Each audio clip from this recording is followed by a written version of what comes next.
Imagine waking up one morning to find that the entire shape of the world had changed overnight. The coastlines you knew were gone, swallowed by rising seas. Islands vanished beneath the waves. Entire landscapes were carved apart by walls of water so massive they make modern tsunamis look like ripples in a bathtub. Sounds like a disaster movie, right? Except it actually happened. And it happened around 12,000 years ago, during an event so catastrophic that every culture on Earth still remembers it. Here's something that should blow your mind. Over 200 ancient civilizations, spread across every continent, have stories about a great flood. The Mesopotamians had Gilgamesh, the Hebrews had Noah, the Greeks had Deucalion, the Chinese had Gun Yu, the Aztecs, the Mayans, the Australian Aboriginals, isolated island cultures in the Pacific, all of them, all telling essentially the same story, a massive flood that nearly destroyed the world. For thousands of years, scholars dismissed these as myths, just primitive attempts to explain natural disasters. But what if they weren't myths? What if they were memories? Distorted by time, wrapped in religious meaning, passed down through countless generations, but at their core, memories of something real. Something that actually happened. If you're using this to fall asleep, perfect. That's exactly why I make these. So maybe subscribe and tell me where you are and what time it is. I check the comments and it's wild. Sydney at sunrise, Seattle at midnight, London during lunch break, all at once. It's like the whole world gathering round one campfire. The story we're about to explore isn't just about water. It's about the end of the last ice age, about a period geologists call the Younger Dryas, when Earth's climate went haywire. It's about ice sheets the size of continents collapsing in geological heartbeats. It's about enough meltwater being released to raise global sea levels by hundreds of feet. And it's about how this catastrophic flooding might have fundamentally changed human civilization forever, pushing our ancestors from nomadic hunters into settled farmers, from scattered tribes into organized societies. The evidence is everywhere once you know what to look for. Massive scars carved into bedrock, gigantic boulders transported hundreds of miles by unimaginable currents, underwater structures that used to be dry land, marine fossils found thousands of feet above current sea levels, and most intriguingly, a sudden, mysterious leap in human development that happened right around the time these floods would have occurred. The birth of agriculture, the first cities, the beginning of what we call civilization. All of it emerging from the chaos of a world being reshaped by water. See, for most of human history, we were doing just fine as hunter-gatherers. For hundreds of thousands of years, we lived in small groups, following animals, collecting plants, moving with the seasons. There was no need to settle down, no need to farm, no need to build permanent structures. Then, around 12,000 years ago, everything changed. Suddenly, humans in multiple locations around the world, places with no contact with each other, all independently decided to start planting crops, domesticating animals, building villages. Why? What happened to make the old way of life impossible? What forced humanity to fundamentally reinvent itself? The answer might be hidden in those flood stories, in the geological evidence of rapid sea level rise, in the climate records trapped in ice cores and ocean sediments, in the mysterious megafloods that carved landscapes in days or weeks that should have taken millions of years to form. Tonight, we're going on a journey through deep time. We'll walk across the frozen world of the Ice Age, meet the megafauna that vanished when the ice melted, explore the Younger Dryas, a sudden return to glacial conditions that shouldn't have happened. We'll watch ice sheets collapse and witness floods so massive they dwarf anything in recorded history. We'll examine the hard evidence, the geology, the physics, the undeniable proof that our planet went through an aquatic apocalypse. And we'll see how ancient cultures around the world encoded these catastrophic events into their most sacred stories. Most importantly, we'll understand how this great flood, this planetary transformation, created the world we live in today, how it shaped our coastlines, influenced our myths, and possibly triggered the birth of civilization itself. Because here's the thing, we're not just descendants of the survivors of that ancient bottleneck 900,000 years ago. We're also descendants of the survivors of the Great Melt, the people who watched their world drown and somehow adapted, evolved, and built something new from the wreckage. So get comfortable, let the day fade away, and let's explore the great flood that changed the world 12,000 years ago. Picture Earth 20,000 years ago. Not the Earth you know, not green continents separated by blue oceans, but something stranger, something colder, something that would seem utterly alien if you could somehow travel back and witness it. Welcome to the last glacial maximum, the peak of the most recent ice age, when our planet transformed into something that looked more like another world entirely. Start in the north. Where New York City stands today, there's nothing but ice. Not just snow, not winter frost, but a wall of solid ice nearly 2 miles thick. Imagine that. 2 miles of frozen water compressed under its own weight into a mass so enormous it literally pushed the Earth's crust down into the mantle beneath. This is the Laurentide ice sheet, and it doesn't just cover New York. It extends from the Atlantic Ocean to the Rocky Mountains, from the Arctic down to what's now Ohio and Pennsylvania. Everything buried. Chicago, Toronto, Montreal, all under miles of permanent ice. If you stood at the southern edge of this frozen monster and looked north, you'd see a wall of white stretching to the horizon and beyond. Cliffs of ice carving off massive chunks that would crash down with sounds like thunder. The Cordilleran ice sheet covers the entire Pacific Northwest, burying the future sites of Seattle and Vancouver under glaciers that grind slowly toward the sea. These two massive ice sheets occasionally merge, creating a continuous frozen barrier from coast to coast. North America has essentially ceased to exist as a habitable continent. It's been replaced by Antarctica. Cross the Atlantic and the story's the same.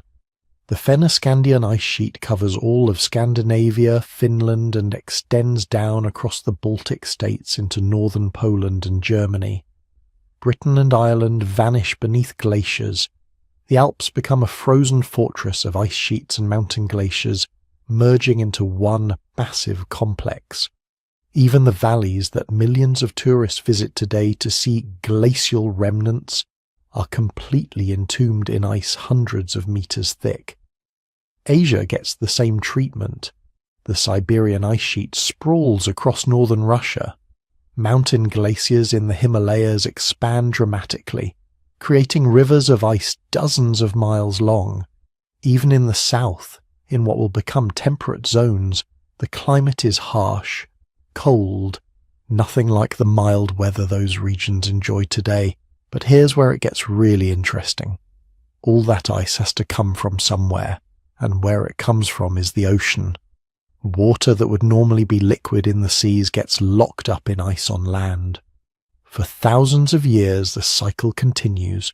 Snow falls on the ice sheets, compresses into more ice, and the ice sheets grow thicker and spread wider. The ocean gets robbed, drop by drop, storm by storm, year by year.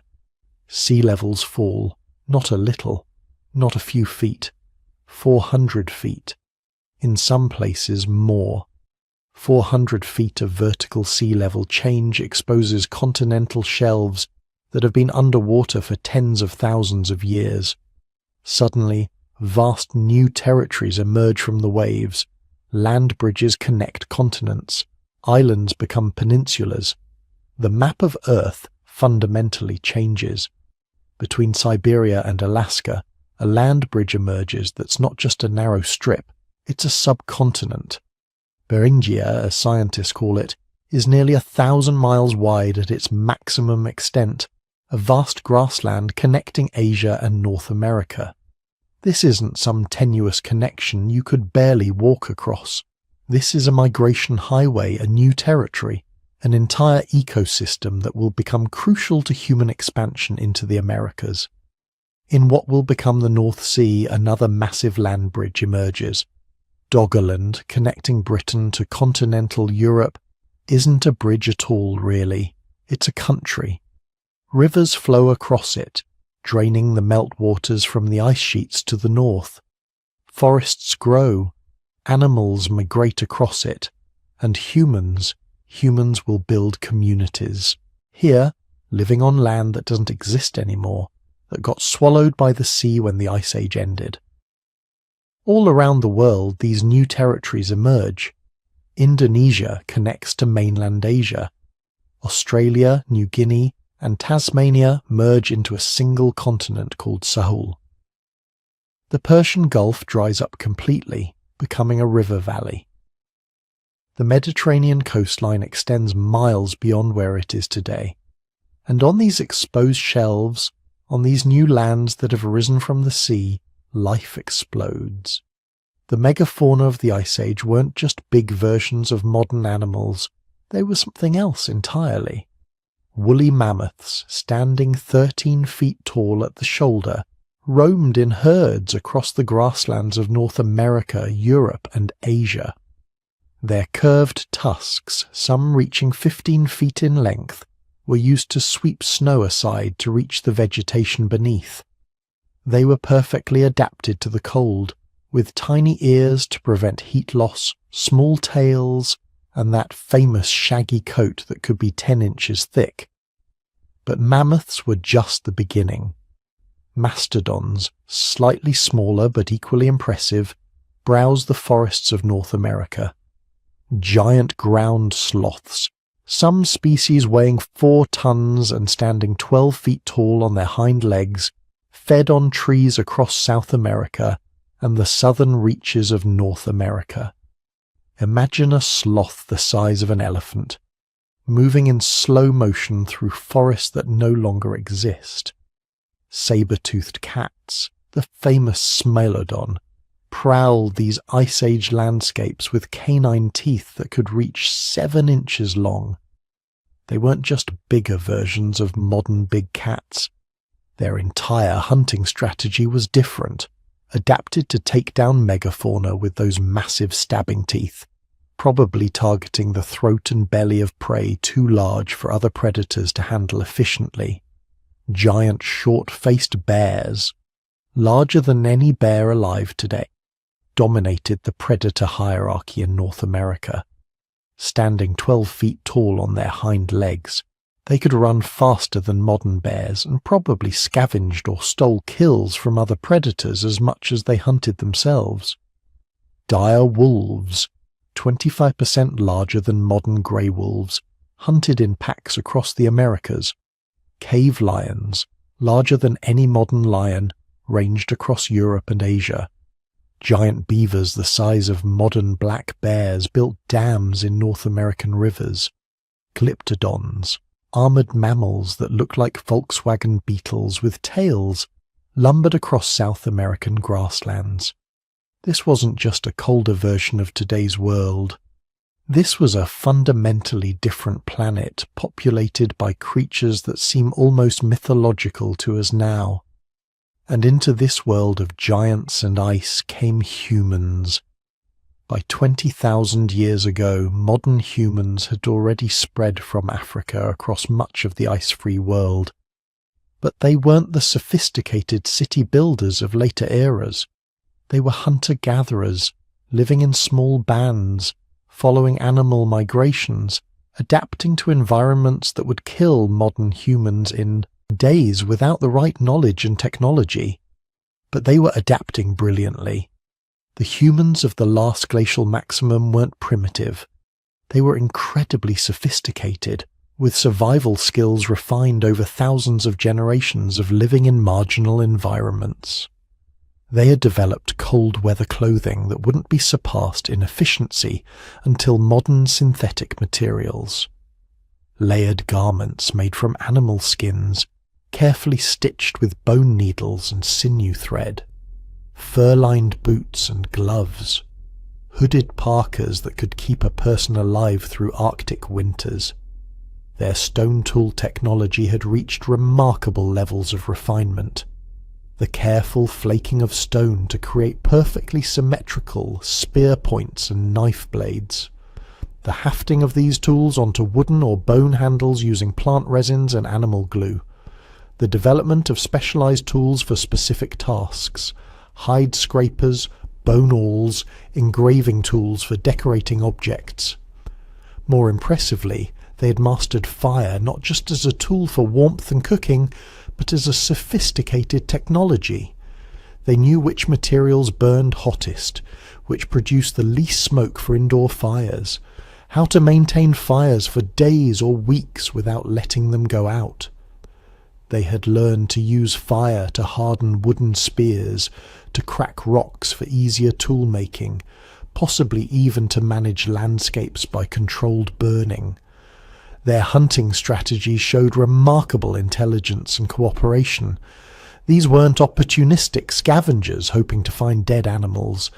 These were systematic hunters who could track prey for days, coordinate group attacks on dangerous megafauna, and use sophisticated tactics like driving animals off cliffs or into dead-end canyons. Archaeological sites from this period show evidence of mammoth hunting camps where dozens of animals were processed. This required not just successful hunting but also complex social organization to distribute meat, preserve it for later use, and ensure the whole group benefited from risky hunts. They were also creating art, not just practical tools but objects of beauty. Cave paintings in Europe show sophisticated understanding of proportion, movement, and even perspective. Carved figurines, some remarkably detailed, show they were thinking abstractly, creating representations of the world around them, and they were spreading.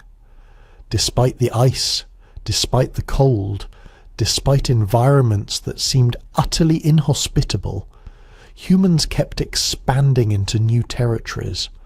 Some groups pushed into the coldest regions of Siberia, developing the skills that would eventually let them cross Beringia into the Americas. Others adapted to life in Ice Age Europe, creating some of the richest archaeological sites we've ever found. But they were all living on a planet in transition, because by 20,000 years ago, the last glacial maximum was at its peak, and peaks don't last forever.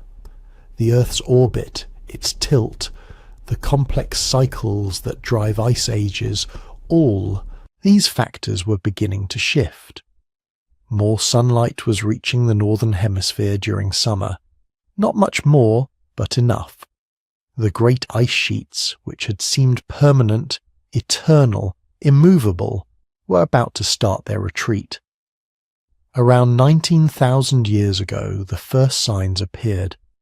Slightly warmer summers, ice beginning to retreat at the margins of the great sheets, rivers of meltwater starting to flow across the newly exposed land, and then, around 14,700 years ago, something changed dramatically.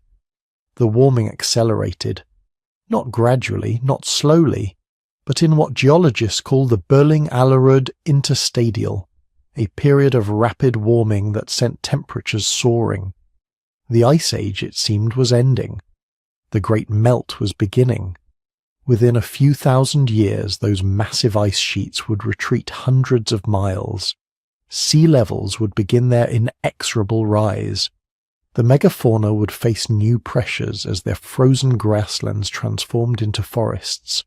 And humans, those adaptable survivors who had learned to thrive in the coldest conditions, would face a new challenge. Not how to survive the ice, but how to survive its absence. How to adapt when everything they'd known, every strategy they'd developed, every territory they'd claimed was about to be transformed by water. The stage was set for the greatest environmental transformation in human history.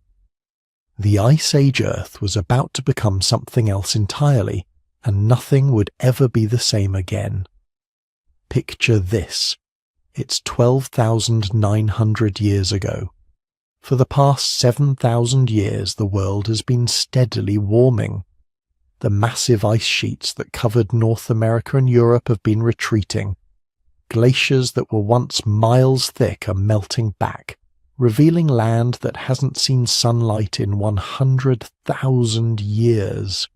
Sea levels are rising, forests are spreading, and animal populations are exploding. Your ancestors who had survived the brutal conditions of the last glacial maximum are thriving. Food is becoming more abundant, the climate is getting more predictable. Some groups have even started settling in one place instead of constantly moving, building permanent camps near reliable water sources. Everything is improving. The future looks bright. And then, almost overnight, the world breaks. Within a single human lifetime, maybe faster, temperatures across the northern hemisphere collapse. Not gradually, not slowly, but catastrophically.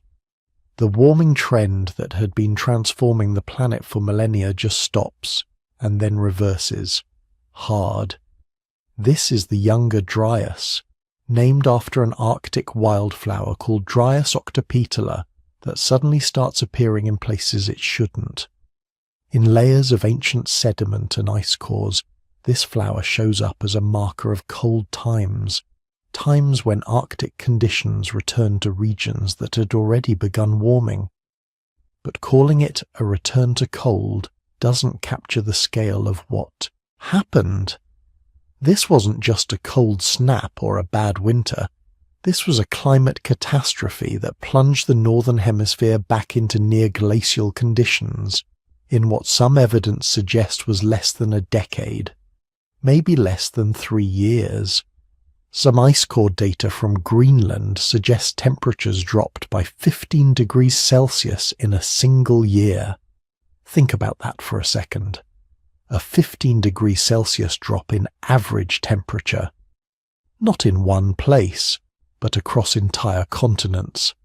That's the difference between New York City and northern Alaska. Except it happened everywhere at once. And it happened so fast that ecosystems had no time to adapt. In Greenland, the ice cores tell the story with startling clarity. You can see it in the annual layers of ice, each one representing a single year's snowfall. The ratio of oxygen isotopes changes dramatically, showing that temperatures plummeted and precipitation patterns shifted almost instantly. Animals that had been migrating north into newly opened territories suddenly found those territories buried under snow and ice again. Plants that had been spreading into warming regions died back as killing frosts returned to areas that hadn't seen them in centuries. Your ancestors, who had been cautiously optimistic about the improving conditions, suddenly found themselves back in survival mode. Rivers that had been reliable water sources froze solid. Game animals that had become abundant started dying off or migrating away from regions that could no longer support them. Groups that had begun experimenting with sedentary living, staying in one place year-round, had to become nomadic again, following increasingly scarce resources across landscapes that were rapidly becoming hostile. The Younger Dryas lasted roughly 1,300 years.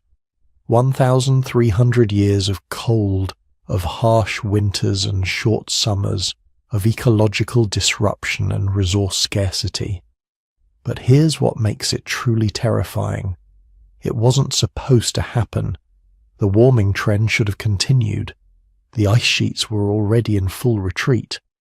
The orbital mechanics that had triggered the end of the Ice Age hadn't changed. By all rights, the planet should have kept warming. So what the hell happened? This is where things get controversial. Scientists have been debating the cause of the Younger Dryas for decades, and they still don't fully agree. There are several theories, each supported by different types of evidence, and understanding them means understanding how fragile our climate really is. The mainstream theory, the one most climate scientists accept, involves the massive ice sheets covering North America.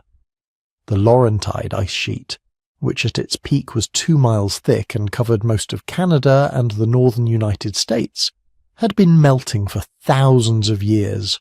All that meltwater had to go somewhere.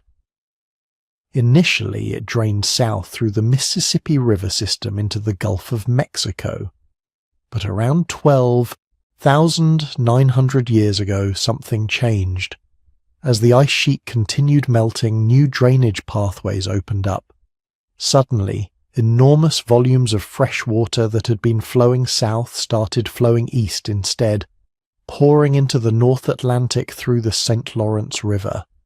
We're not talking about normal river flow here. We're talking about volumes that would make the Amazon look like a creek. Millions of cubic meters per second, maybe more, dumping into the North Atlantic Ocean. Now here's why that matters. The North Atlantic is home to one of the planet's most important climate systems, the Atlantic Meridional Overturning Circulation, sometimes called the Ocean Conveyor Belt. Warm, salty water flows north from the tropics. When it reaches the Arctic, it cools, becomes denser because of its high salt content, and sinks. This sinking drives a massive current system that redistributes heat around the planet. It's why Europe is habitable despite being at the same latitude as northern Canada. But the system depends on salinity. It needs the water to be salty enough to sink when it cools. Dump millions of cubic meters of fresh water into it, and suddenly the water becomes too fresh, too light. It stops sinking.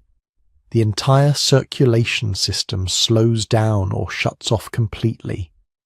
When that happened 12,900 years ago, the Northern Hemisphere lost one of its primary heat distribution mechanisms. Europe and North America, which had been warming nicely, suddenly found themselves cut off from the tropical heat that had been moderating their climates. Temperatures plummeted. Ice sheets that had been retreating started advancing again. The Younger Dryas had begun.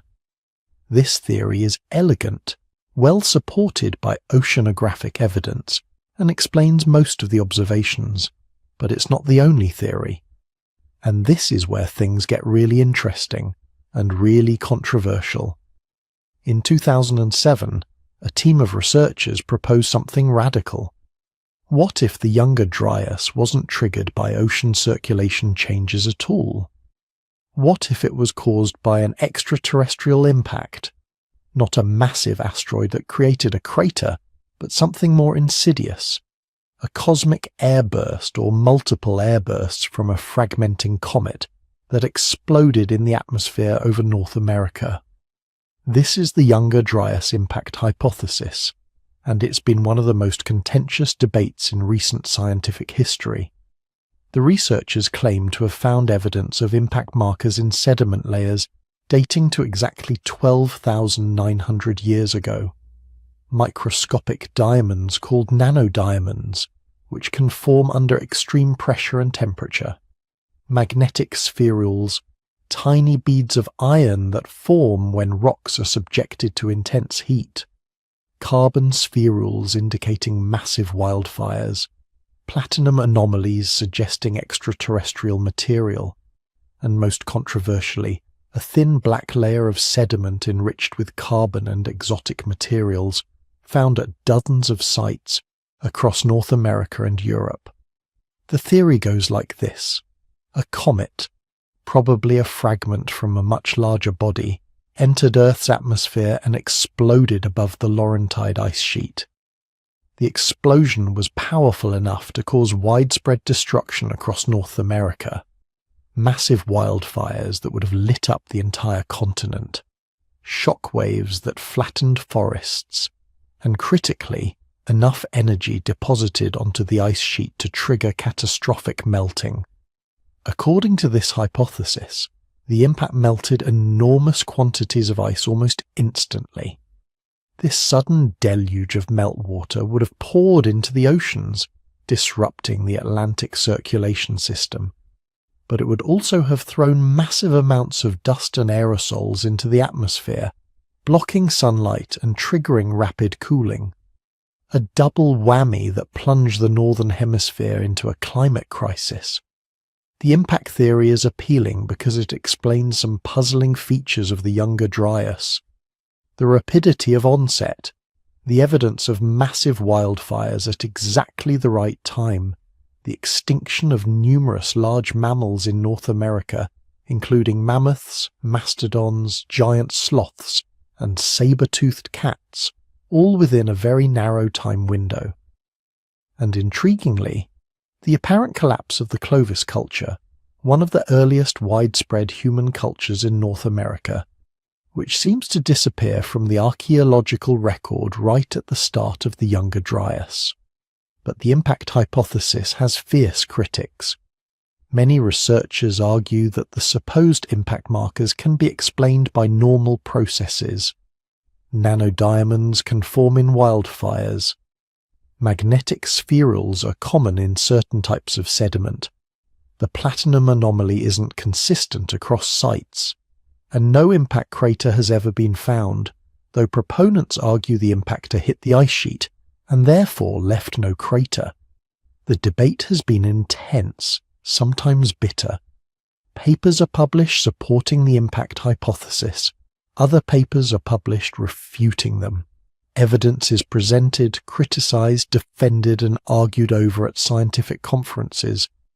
As of now, the scientific community remains divided, though the mainstream position is still that ocean circulation changes, not cosmic impacts, triggered the Younger Dryas. But here's what's not controversial. Whatever caused it, the Younger Dryas was a catastrophe for the Northern Hemisphere. For the megafauna that had survived the worst of the Ice Age, it was the final blow. Mammoths and mastodons that had already been stressed by climate change and human hunting faced another 1,300 years of harsh conditions. They didn't make it. By the time the Younger Dryas ended, most of the large Ice Age mammals were extinct. For humans, the Younger Dryas was a different kind of challenge. We were adaptable enough to survive, but we couldn't survive without changing. Groups that had been experimenting with sedentary living had to become mobile again. Populations that had been growing had to contract. Technologies that worked in warming conditions had to be abandoned or modified for a world that had suddenly become cold again. In the Middle East, something remarkable happened. Groups that had been harvesting wild grains found that their food sources were becoming unreliable as the climate shifted. Some researchers think this pressure might have pushed them toward the earliest experiments in cultivation, actively planting and tending wild grains instead of just harvesting them. The first tentative steps toward agriculture, driven by climate stress. In North America, the Clovis culture either disappeared or transformed so dramatically that archaeologists can't trace clear continuity. New cultural traditions emerged, adapted to the new conditions. The archaeological record shows changes in tool technology, hunting strategies, and settlement patterns. People were adapting, but at a cost. Then, 11,600 years ago, just as suddenly as it had begun, the Younger Dryas ended. Temperatures shot up again, even faster than they had fallen. Ice cores from Greenland show the transition happening over just a few decades. Some evidence suggests it might have been even faster. The warming resumed, but intensified. The ice sheets, which had paused, or even slightly advanced during the Younger Dryas, now began collapsing at an accelerated rate. And this is where our story really begins, because the ice that had accumulated during the Younger Dryas, combined with all the ice that had been building up throughout the last glacial period, was now primed to release catastrophic amounts of meltwater. The Laurentide ice sheet, the Cordilleran ice sheet in western North America, the Fennoscandian ice sheet in northern Europe, all of them were melting faster than at any time in the previous 10,000 years.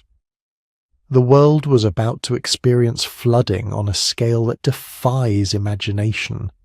Flooding that would reshape coastlines, drown entire landscapes, and leave memories so traumatic they would echo through human cultures for millennia. The Younger Dryas had set the stage for the catastrophe that was coming. It had created the conditions, both glaciological and cultural, that would make the next few centuries the most dramatic transformation in human history since the bottleneck nearly 1,000,000 years ago.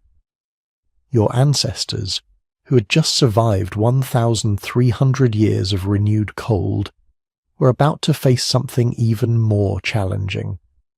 Not cold, but water. More water than they could possibly imagine. Water that would transform their world and change the course of human civilization forever. Then, around 11,700 years ago, something changed. And when I say changed, I mean the world essentially flipped a switch from Ice Age to the climate we know today. Not gradually, not over thousands of years. In geological terms, it happened overnight. The Younger Dryas, that 1,000-year return to Ice Age conditions, was ending. But it didn't fade away gently, it collapsed. The temperature records from ice cores in Greenland show something almost unbelievable. Average temperatures in the Northern Hemisphere increased by 10 to 15 degrees Fahrenheit in less than a decade. Some regions warmed even faster. In parts of Europe, temperatures jumped 20 degrees in maybe 3 years. Think about what that means. Your grandparents would have told stories about winters so cold the sea froze solid. You're watching those same seas turn to open water. Glaciers your people had lived beside for generations, treating them as permanent features of the landscape like mountains, were visibly shrinking week by week. The world your ancestors had adapted to for a millennium was melting around them. But here's where the story gets truly catastrophic, because those ice sheets weren't just sitting on solid ground. For thousands of years they'd been acting as dams, massive walls of ice, sometimes miles thick, holding back volumes of water that would make modern engineers weep. These weren't just lakes. These were inland seas trapped behind ice, waiting. The biggest was Lake Agassiz, and when I say biggest, I need you to understand the scale we're talking about. This glacial lake covered more area than all 5 modern Great Lakes combined. At its maximum extent, Lake Agassiz stretched across what is now Manitoba, Ontario, Saskatchewan, North Dakota, and Minnesota. It contained more water than all current freshwater lakes on Earth put together. The lake was more than 700 feet deep in some places.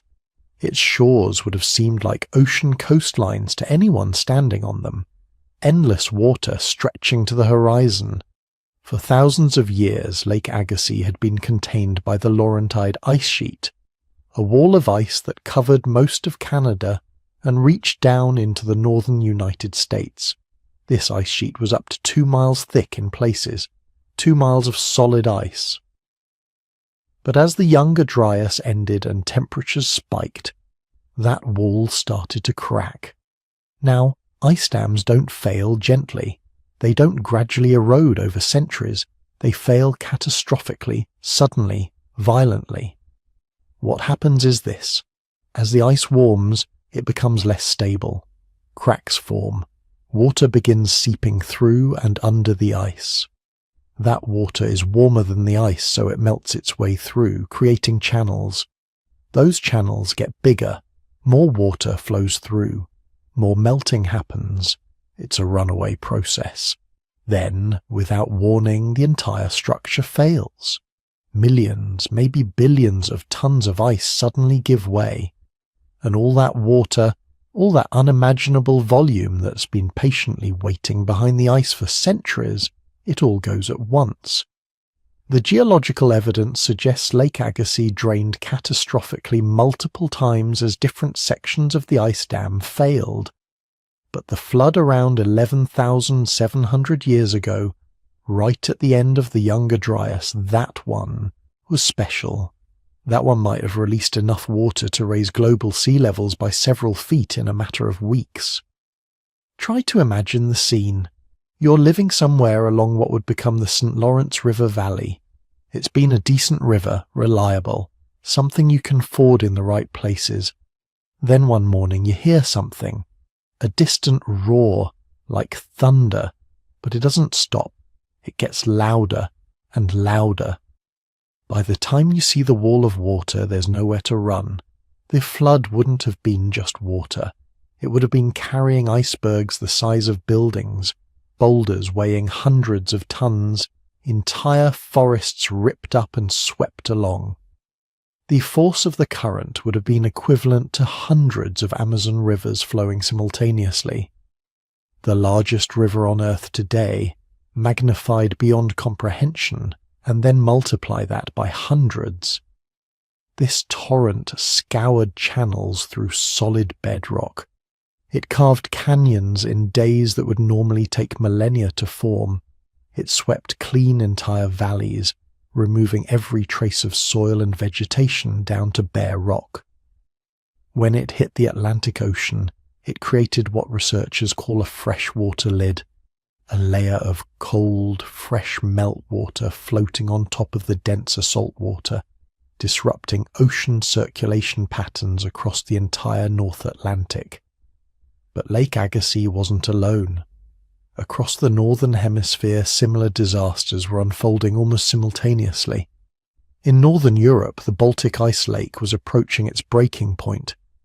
This massive body of fresh water had been trapped between the retreating Scandinavian ice sheet and the rising land around it. At its peak, the Baltic ice lake was about 30 feet higher than the modern Baltic Sea, held back by ice dams in what is now Sweden and Denmark. When those dams failed around 11,600 years ago, the flood was apocalyptic. Billions of gallons of frigid meltwater exploded through the gaps, carving channels that still exist today as straits connecting the Baltic to the North Sea. The wave that hit the North Sea coast would have been visible from miles away, a moving wall of white water carrying ice, debris, and everything else in its path. Anyone living on the coastal plains that are now submerged under the North Sea, and we know people were living there because we've found their artifacts in fishing nets, those populations would have had no warning and no chance. The flood would have moved faster than anyone could run, sweeping across flat terrain at highway speeds. And these weren't isolated events. Similar outburst floods were happening everywhere. Ice sheets were collapsing. In Siberia, massive glacial lakes were catastrophically draining into the Arctic Ocean. In the Himalayas, ice dams were failing and sending massive floods down into the valleys below. In South America, Patagonian ice sheets were releasing their meltwater into the Pacific and Atlantic. The entire planet was experiencing coordinated catastrophe. The geological evidence for these floods is overwhelming and unmistakable. In the Pacific Northwest of North America, there's a region called the Channeled Scablands. It's one of the most bizarre landscapes on Earth. Thousands of square miles of terrain that looks like it's been blasted by a gigantic pressure washer. Channels hundreds of feet deep carved through solid basalt. Giant ripples in the bedrock, like the ripples you see in sand on a beach, except these are 50 feet tall and made of solid stone. House-sized boulders scattered across the landscape like pebbles. For decades, geologists couldn't explain the Scablands. The conventional wisdom said landscapes formed gradually, through slow erosion over millions of years. But one geologist, J. Harlan Bretz, looked at the evidence and said, no, this was made by the biggest flood in human history. He was ridiculed, dismissed as a catastrophist, someone who believed in biblical floods rather than proper science. But he was right. We now know the channeled scablands were carved by repeated catastrophic floods from another glacial lake called Glacial Lake Missoula. This lake formed in what is now Montana, dammed by a lobe of the Cordilleran ice sheet. When the ice dam failed, and it failed repeatedly over thousands of years, it released floods that are almost impossible to comprehend. Water moving at 65 miles per hour, waves 400 feet tall, flow rates that exceeded the combined flow of every river on Earth today by a factor of 10. These floods happened over and over as the ice dam reformed and failed again.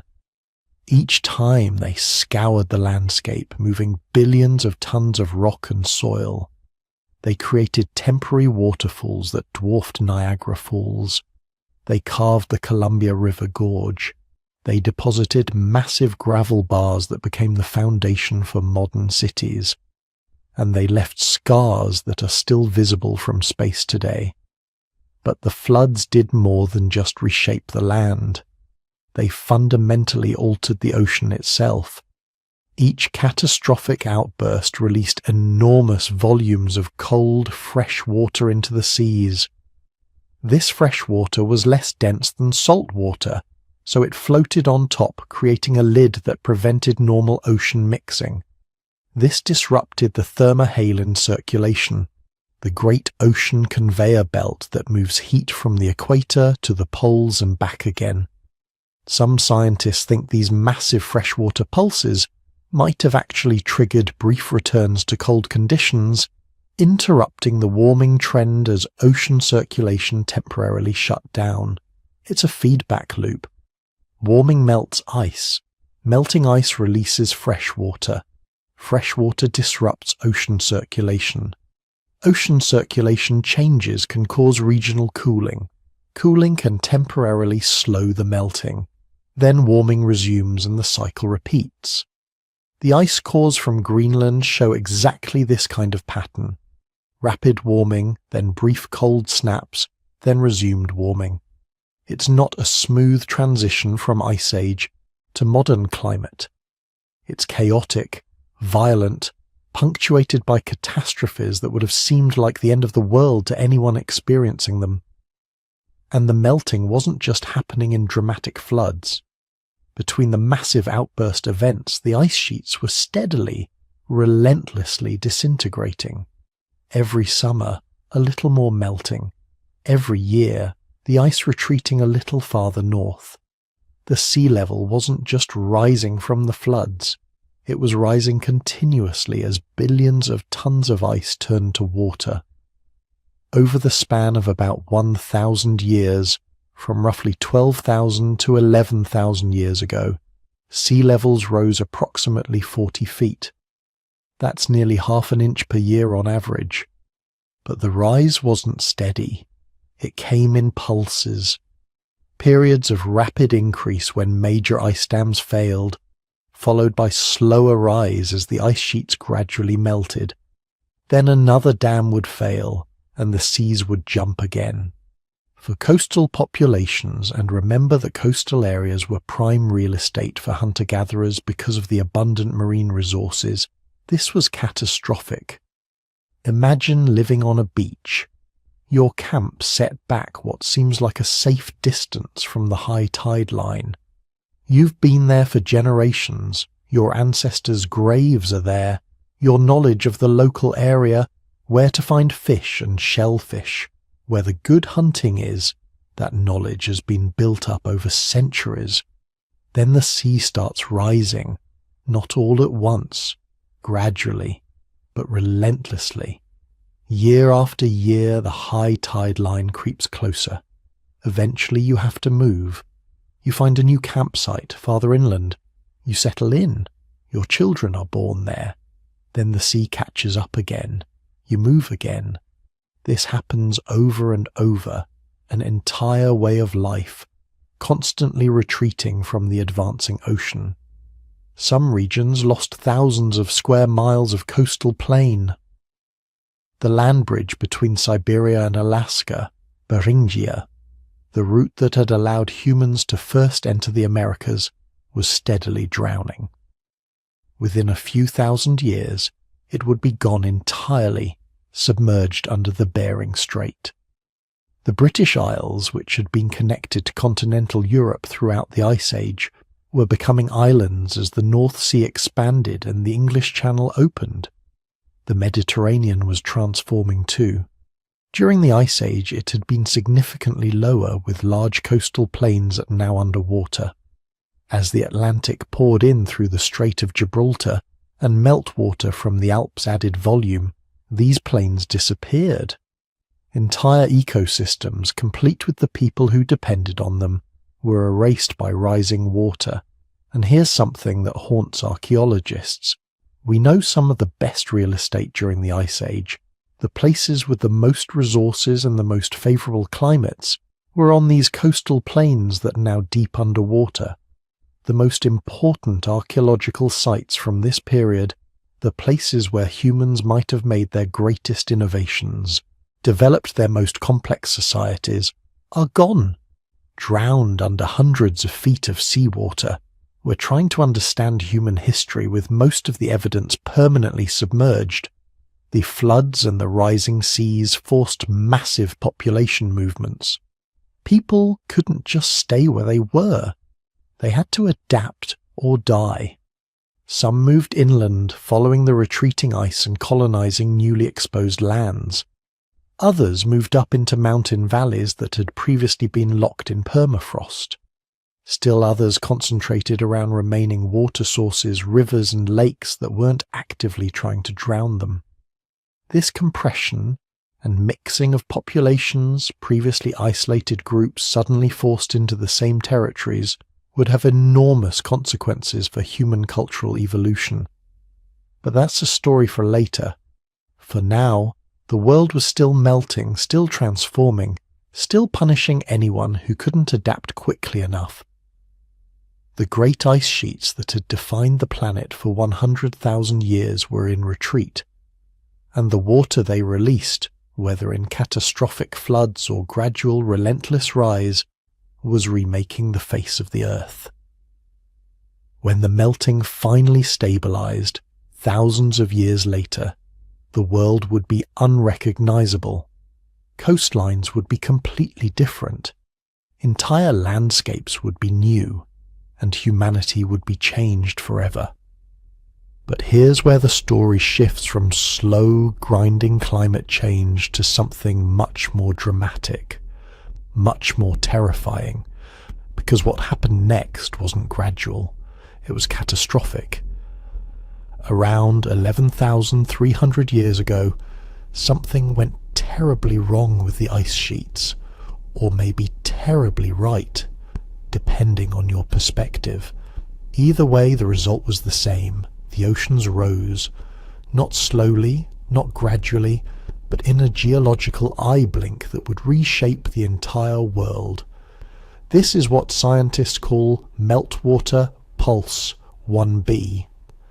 And if that sounds like a boring technical term, let me tell you what it actually meant. It meant 15 to 25 meters of sea level rise in less than 500 years. That's 50 to 80 feet of vertical ocean rise in 5 centuries. Some researchers think it might have happened even faster, maybe as little as 200 years, maybe less. Think about that for a second. Imagine standing on a beach and watching the waterline creep up the shore. Not over your lifetime, but over generations. Your great-great-great-grandfather fishes from a beach. Your grandfather fishes from a spot half a mile inland from where that beach used to be. You fish from what was once a hilltop, and your grandchildren will fish from waters that covered the valley where your village once stood. Except it wasn't even that gradual.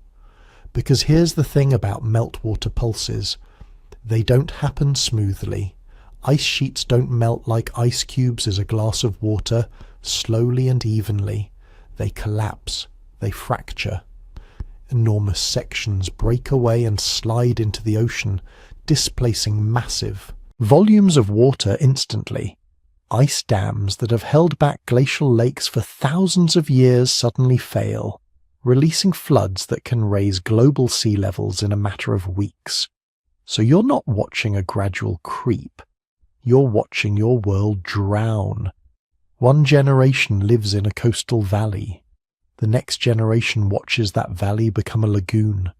The one after that remembers stories about the drowned lands, about the good fishing grounds that now lie beneath 100 feet of water, about the ancestors who fled inland as the sea swallowed everything they'd ever known.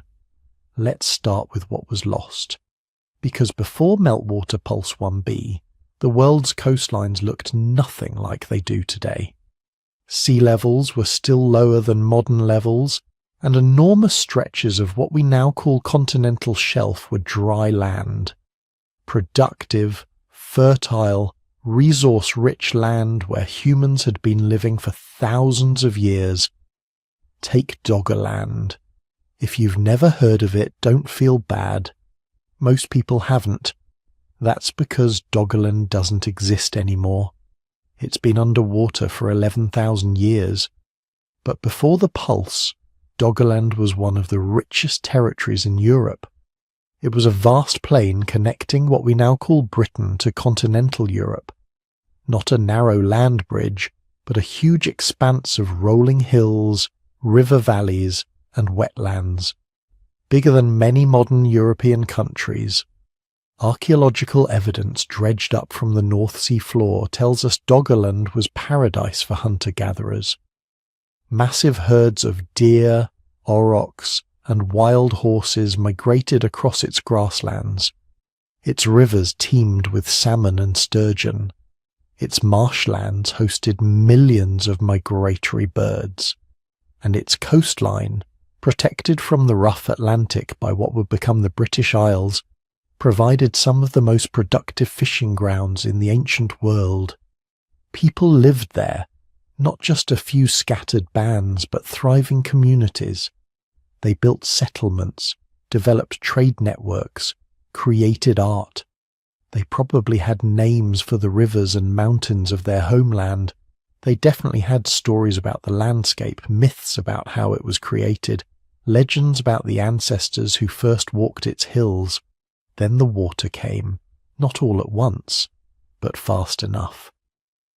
Within a few generations, the southern portions of Doggerland were flooding. River valleys became estuaries. Coastal plains became tidal flats. Hills became islands. The people who lived there had to make impossible choices. Stay and adapt to an ever-shrinking territory, or migrate to higher ground and compete with groups already living there. Some stayed too long. Archaeological sites from the final phases of Doggerland show evidence of increasingly desperate conditions. Settlements built on artificial mounds to stay above rising waters. Populations concentrated in smaller and smaller areas as the sea closed in. Then silence. The archaeological record from Doggerland just stops. Because by 8,000 years ago it was completely submerged. Britain had become an island, Europe had lost one of its richest territories, and thousands of years of human history had been erased beneath the waves. But Doggerland was just the beginning. The same thing was happening worldwide. Everywhere ice sheets melted, sea levels rose, and everywhere sea levels rose, coastal populations faced catastrophe. On the other side of the world, Berinia was drowning. This was the land bridge connecting Asia and North America, the route the first Americans had used to reach the New World. Before the Pulse, Beringia wasn't a bridge. It was a subcontinent, 1,000 miles wide at its broadest point, stretching from Siberia to Alaska, encompassing vast grasslands that supported mammoths, bison, horses, and the humans who hunted them. Genetic and archaeological evidence tells us Barinia had been inhabited for millennia. Some researchers think populations might have lived there continuously for over 10,000 years, isolated by ice sheets to the south and harsh tundra to the north. They were developing their own distinct cultures, their own technologies, maybe even their own languages.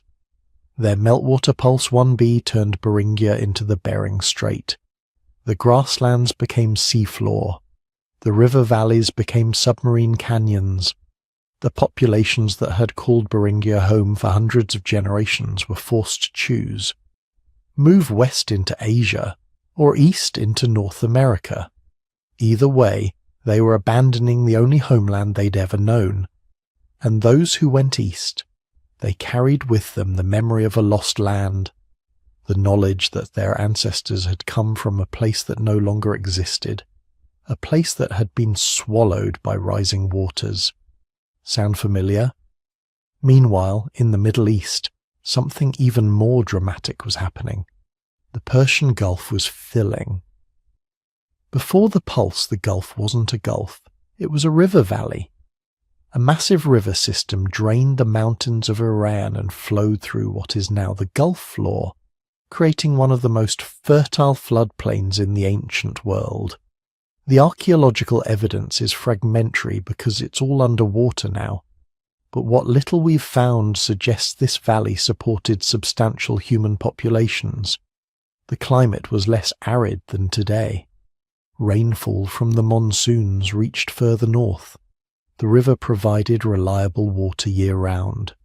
The floodplain renewed itself annually with fresh silt, making it incredibly productive for wild plant resources. This might have been one of the best places to live in the ancient world, protected from the worst of the Ice Age cold by mountains to the north and east. Blessed with reliable water in a region where water meant everything. Rich in both riverine and soon-to-be coastal resources. If you were a hunter-gatherer looking for prime real estate 12,000 years ago, the Persian Gulf Valley would have been at the top of your list. Then the ocean arrived. Meltwater Pulse 1b sent sea levels surging. The narrow strait at the Gulf's mouth was breached. Salt water poured into the valley. Within perhaps a century, possibly less, hundreds of miles of river valley had become seafloor. Everything the inhabitants had built was lost. Every settlement, every resource base, every sacred site gone beneath the waves.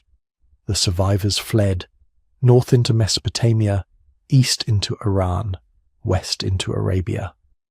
They carried with them the memory of paradise lost, the knowledge that they had once lived in a land of abundance before the waters came and destroyed everything.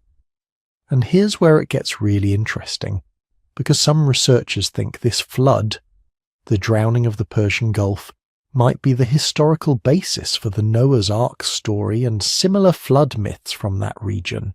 Think about it. A massive flood that destroys civilization.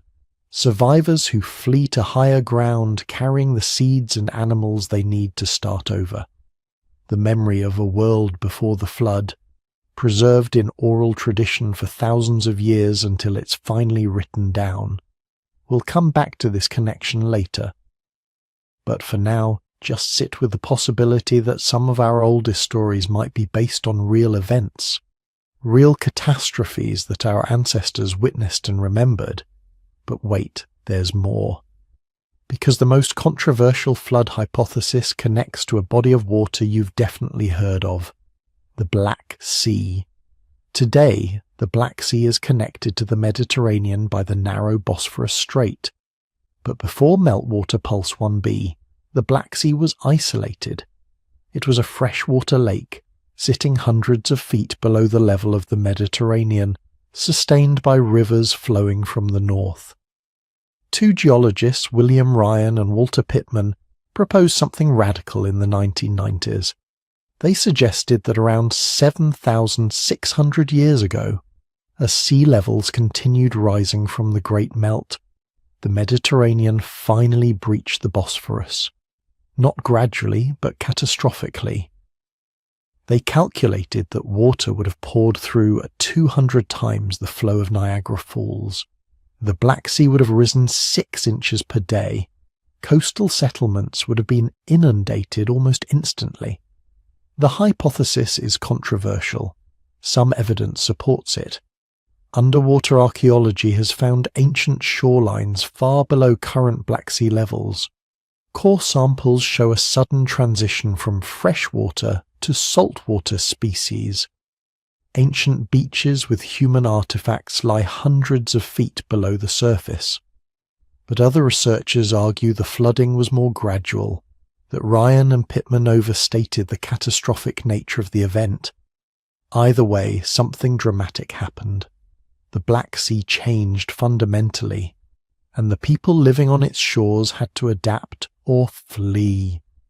If Ryan and Pittman are right, if the flood really was as sudden and catastrophic as they claim, then we're talking about one of the most significant disasters in prehistoric human history. An event that would have displaced hundreds of thousands of people, destroyed countless settlements, and created the mother of all flood stories. But here's what we know for certain. Regardless of the specific timing and mechanism, Meltwater Pulse 1b fundamentally reshaped human geography. The most productive lands, the places where humans had been concentrating for thousands of years, were the coastal plains and river valleys, low-lying, well-watered, rich in resources. These were exactly the places that flooded first and most completely. Modern research using submarine archaeology and offshore core sampling is revealing just how much was lost. Off the coast of nearly every continent, archaeologists are finding evidence of human occupation on what is now the continental shelf. Stone tools, shell middens, sometimes even structural remains, all of it sitting beneath 150 to 300 feet of water. This means we're missing vast chunks of human prehistory. The story we tell about the development of human civilization is based almost entirely on inland sites, mountain caves, desert oases, river valleys that were far enough above sea level to avoid inundation. But the really interesting stuff, the places where populations were densest and cultural innovation was happening fastest, those places are underwater, and they've been underwater for 11,000 years.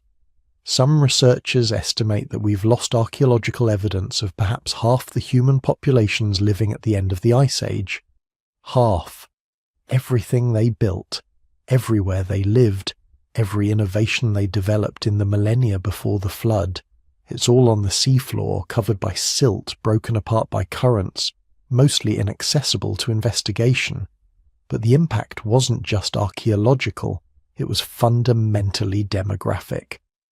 Meltwater Pulse 1b forced the largest involuntary human migration in history. Coastal populations worldwide had to move, not over thousands of years, but over generations, possibly within a single human lifetime in some places. Where did they go? Inland, obviously. But inland territories were already occupied by groups that had been living there for just as long. Groups that weren't particularly interested in sharing resources with climate refugees flooding in from the drowning coast. This created conflict, competition, pressure that would force humans to develop new survival strategies, new technologies, new forms of social organization. And that pressure, that desperate need to adapt to a world that had been fundamentally transformed by rising water, that might have been exactly the kick humanity needed to develop something unprecedented, something that would change our species forever. Now, you might be wondering how we know any of this actually happened. After all, we're talking about events 12,000 years ago. No written records, no photographs, no eyewitness accounts. except for stories passed down through generations of oral tradition, how can we be sure that massive floods really reshaped the world at the end of the Ice Age? The answer lies in the landscape itself. Because when water moves on the scale we're talking about, it doesn't just wash things away. It carves, it sculpts, it leaves signatures in the bedrock that persist for millennia. And nowhere are those signatures more dramatic than in a place called the channeled scablands of eastern Washington state. Picture this. It's 1923. A geologist named J. Harlan Bretz is driving through the high desert country of eastern Washington, and what he's seeing doesn't make any sense. The landscape looks like it's been attacked by a giant with a bulldozer. Massive gouges carved into solid basalt bedrock. Channels hundreds of feet deep cutting through plateaus. Dry waterfalls that dwarf Niagara. Enormous potholes drilled into rock by spinning vortices of something powerful enough to bore through stone. And boulders. Not just any boulders.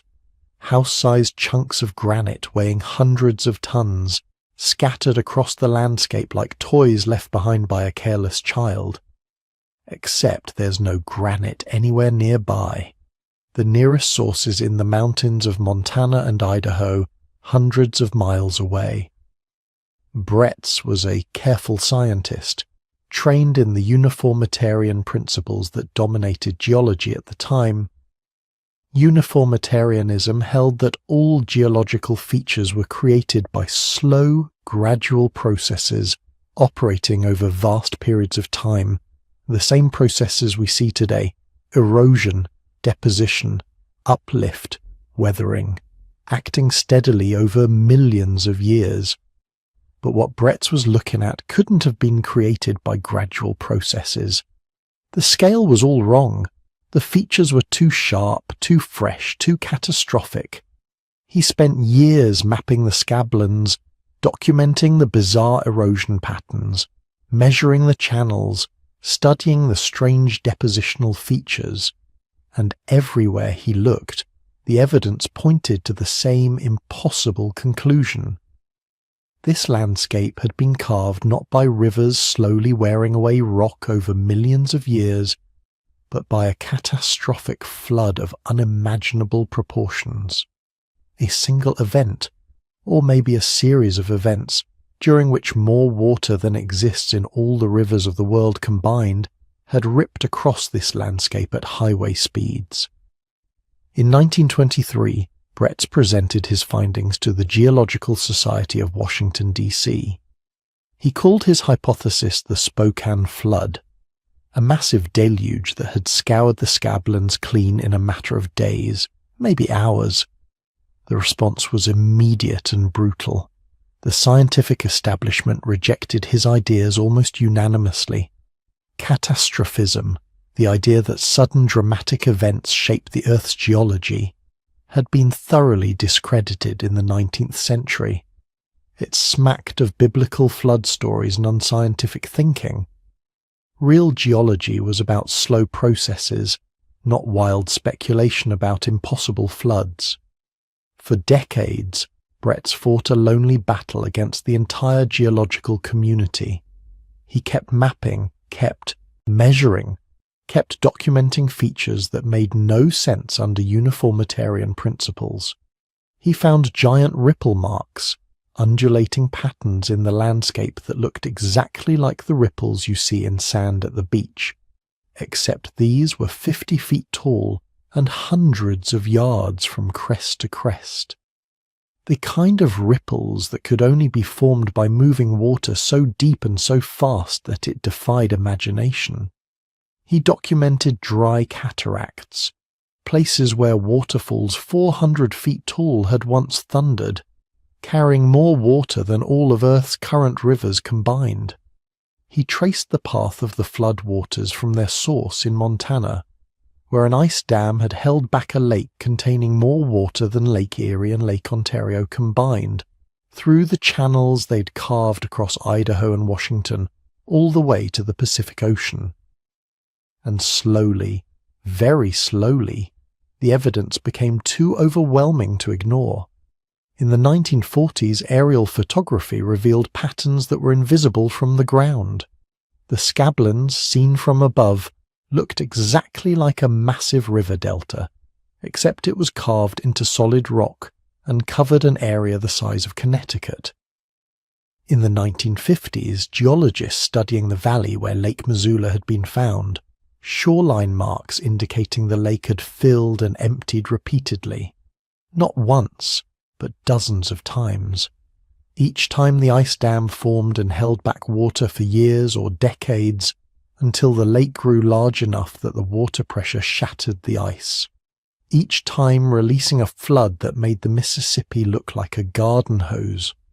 By the 1960s, radiocarbon dating confirmed that the last of these floods had occurred between 15,000 and 13,000 years ago, right at the end of the Ice Age, right when we know massive climate changes were reshaping the planet. In 1979, at age 96, J. Harlan Bretz received the Penrose Medal, geology's highest honour. The award citation acknowledged what had been obvious for decades. He'd been right all along. The channeled scablands were indeed created by catastrophic flooding on a scale that defied comprehension. But here's where the story gets really interesting. Because once geologists accepted that megafloods were real, they started seeing evidence of them everywhere.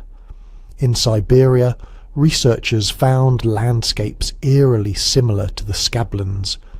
Massive erosion features carved into bedrock. Boulder fields transported hundreds of miles from their source, channels that could only have been created by stupendous volumes of moving water.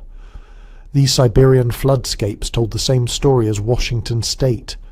Massive ice-dammed lakes that periodically burst their restraints and unleashed catastrophic floods. In the Himalayas, geologists discovered evidence of enormous ancient lakes that had formed behind ice and moraine dams in high mountain valleys. When these dams failed, walls of water had raced down mountain valleys, scouring them clean and depositing debris hundreds of miles downstream. Some of these floods had been powerful enough to move boulders the size of small buildings. In the Altai Mountains of Central Asia, researchers found evidence of floods that had reached depths of 1,500 feet in some valleys. Think about that. Water half a mile deep racing through mountain canyons at speeds that probably exceeded 60 miles per hour. The erosive power would have been beyond anything in human experience. Even in places where the floods themselves left minimal traces, these sediments they deposited told tales of catastrophic events. Massive gravel deposits containing rocks from hundreds of miles away, layers of sediment showing characteristics of extremely rapid deposition, erratic boulders transported by icebergs floating in floodwaters, then dropped when the bergs melted. The geological community's acceptance of megafloods represented more than just vindication for Bretz. It represented a fundamental shift in how we understand Earth's history. The old uniformitarian principle, the idea that only slow, gradual processes shape our planet, had been too rigid. Yes, most of the time geological change is slow, but occasionally catastrophically change happens fast. And when it does, it can reshape entire continents in days or weeks. This had profound implications for understanding the end of the Ice Age. Because if megafloods happened in Washington and Siberia and the Himalayas, where else might they have occurred? What about when the Laurentide ice sheet covering North America began to collapse? What about when similar ice sheets covering Scandinavia disintegrated? What happened to all that water? The answer became clear as researchers studied more locations. Megafloods were happening everywhere. Glacial ice was melting. Not continuously, but episodically. Ice dams would form, lakes would fill, pressure would build, and then suddenly, catastrophically, the dam would fail. Billions of gallons of water, sometimes trillions, would burst free and race across whatever landscape lay downstream.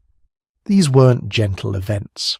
The Missoula floods that carved the Scablands moved water at estimated flow rates of 10 cubic miles per hour. That's more than all the rivers on Earth combined, concentrated in channels just a few miles wide. The water moved so fast it could pick up boulders weighing hundreds of tons and carry them like pebbles. The energy was staggering.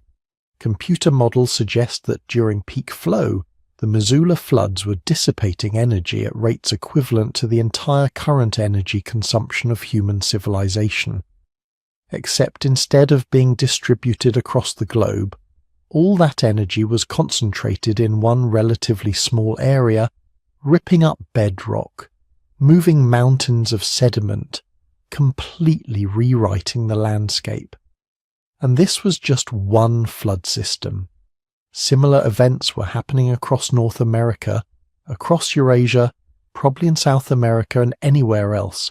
Massive ice sheets were retreating. The end of the Ice Age wasn't a gentle transition. It was a series of catastrophes, each one powerful enough to reshape regions the size of entire countries. For the humans living through this period, these floods would have been literally world-ending events. Imagine living in a valley that's been your people's home for generations. Maybe you're part of a hunting camp following mammoth herds. Maybe you've got a seasonal settlement near a reliable water source. Life isn't easy, but it's manageable. You know this land. Your ancestors knew this land.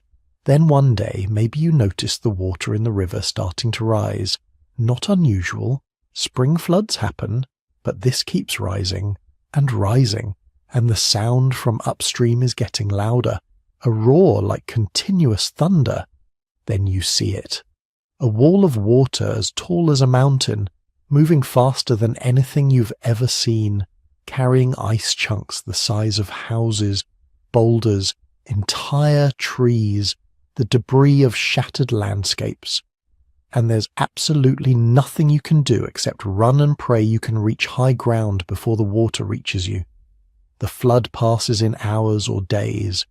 When the water recedes, your world is gone.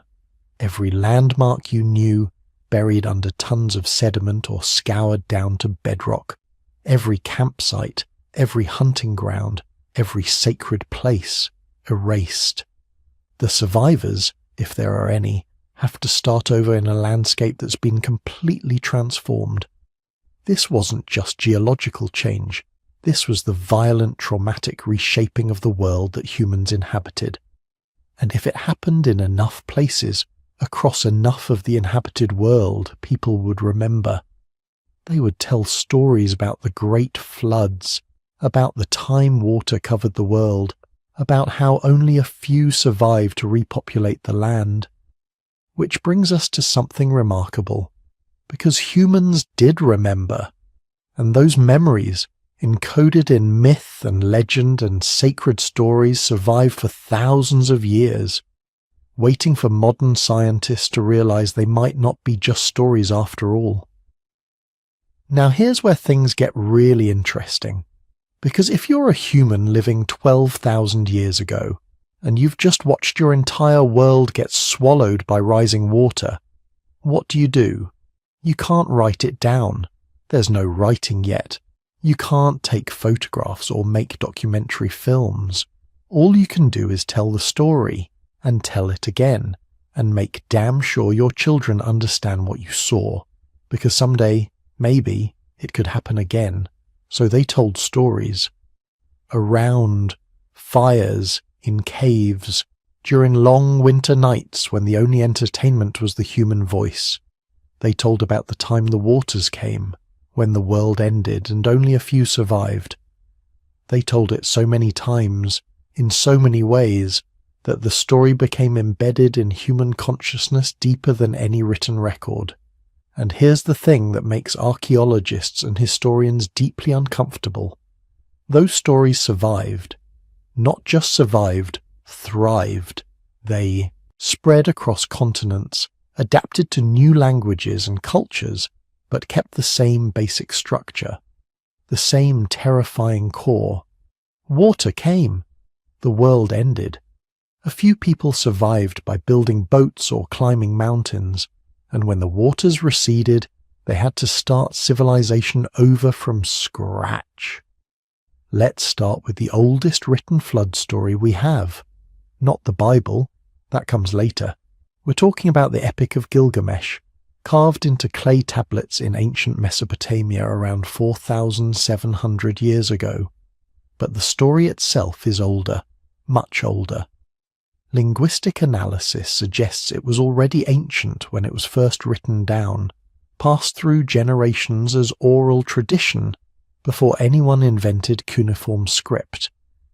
In the Gilgamesh epic, the hero meets an immortal man named Utnapishtim, who survived the Great Flood. The gods decided to destroy humanity with a deluge, but one god, Ea, warned Utnapishtim in a dream. He told him to build a massive boat, seal it with pitch, bring aboard his family and representatives of all living creatures. Then the storms came. Water fell from above, rose from below. For 6 days and 7 nights, the flood covered everything.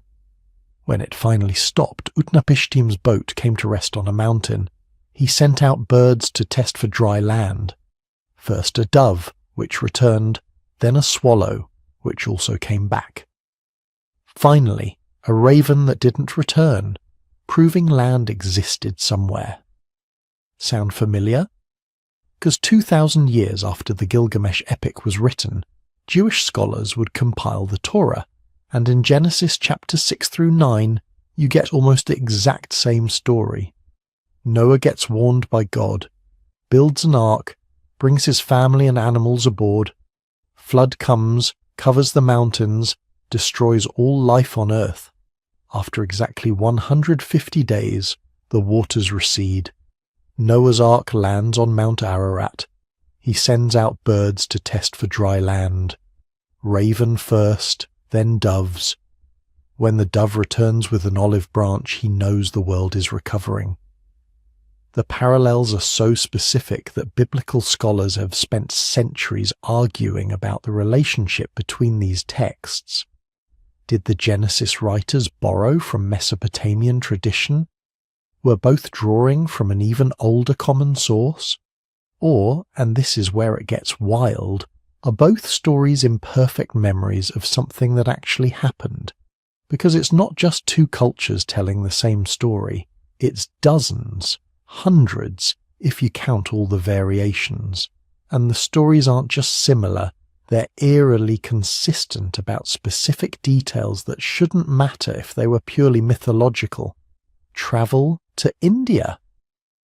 In Hindu mythology, you find Manu, the first man and great sage.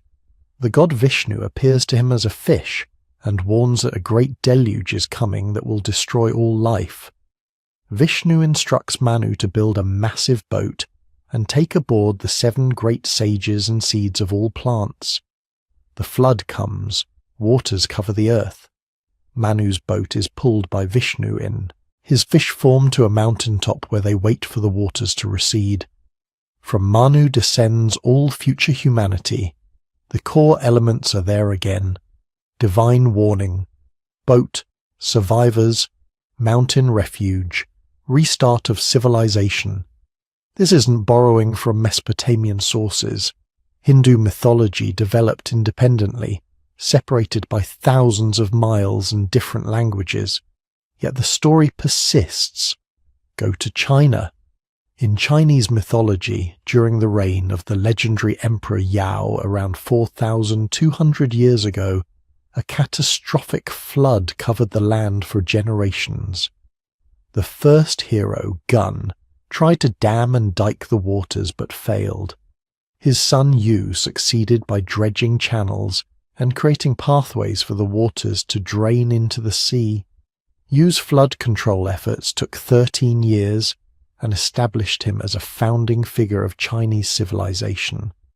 The Zhou dynasty and later imperial dynasties traced their legitimacy back to Yu's heroic management of the deluge. What's fascinating about the Chinese version is its different emphasis. Instead of divine judgment and miraculous survival, it focuses on engineering and persistence, human effort defeating natural catastrophe. But the catastrophe itself, waters covering the earth for a generation, requiring massive societal reorganization to overcome, that core remains consistent. Travel to the Americas. Among Pacific Northwest tribes, dozens of flood traditions exist with remarkable similarities. The Cowichan people of Vancouver Island tell of a great flood when the world was young. Waters rose so high they covered all but the highest mountain peaks. People who survived tied their canoes to mountaintops and waited for the waters to recede. When they came down, they found the landscape completely transformed. Rivers ran in new channels. Islands had appeared where none existed before. The world they returned to was different from the one the flood had taken. The Nisqually, Squaxin, and other Puget Sound tribes tell similar stories. A time of great waters when only those who reached the mountains survived. The Haida people of the Pacific coast describe whole villages swept away, landscapes rearranged, only those who made it to high ground living to tell about it. What makes these stories particularly interesting is their geographic specificity. They don't describe a generic world-ending flood. They describe the actual geological features of the Pacific Northwest, the mountain refuges, the transformed river valleys, the new islands, almost like they're describing actual landscapes changed by actual water events. Aboriginal Australians have been living on their continent for at least 65,000 years. That's a staggering depth of cultural memory. And threaded through their Dreamtime stories are dozens of accounts of rising seas, drowning coastal lands, people fleeing inland from waters that never receded.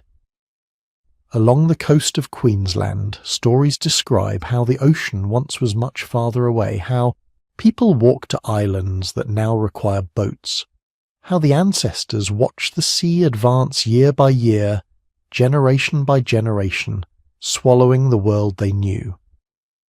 In South Australia, the Ngarrindjeri people tell of Ngurunderi, an ancestral hero who pursued his wives down the Murray River as waters rose behind him.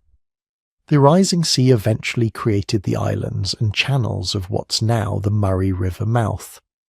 Linguistic analysis of these stories suggests they describe events that occurred between 10,000 and 7,000 years ago, right in the time frame of post-glacial sea level rise and meltwater pulses. Some researchers have even argued that specific Aboriginal stories accurately describe coastal features that have been underwater for 7,000 years. Stories passed down for 300 generations, maintaining geographic accuracy through purely oral tradition. If true, these would be the oldest accurate oral histories in human existence. Then there's the story that's haunted Western imagination for 2,400 years. Atlantis.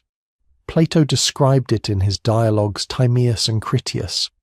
A powerful island civilization beyond the Pillars of Hercules, the Strait of Gibraltar. Advanced, prosperous, mighty.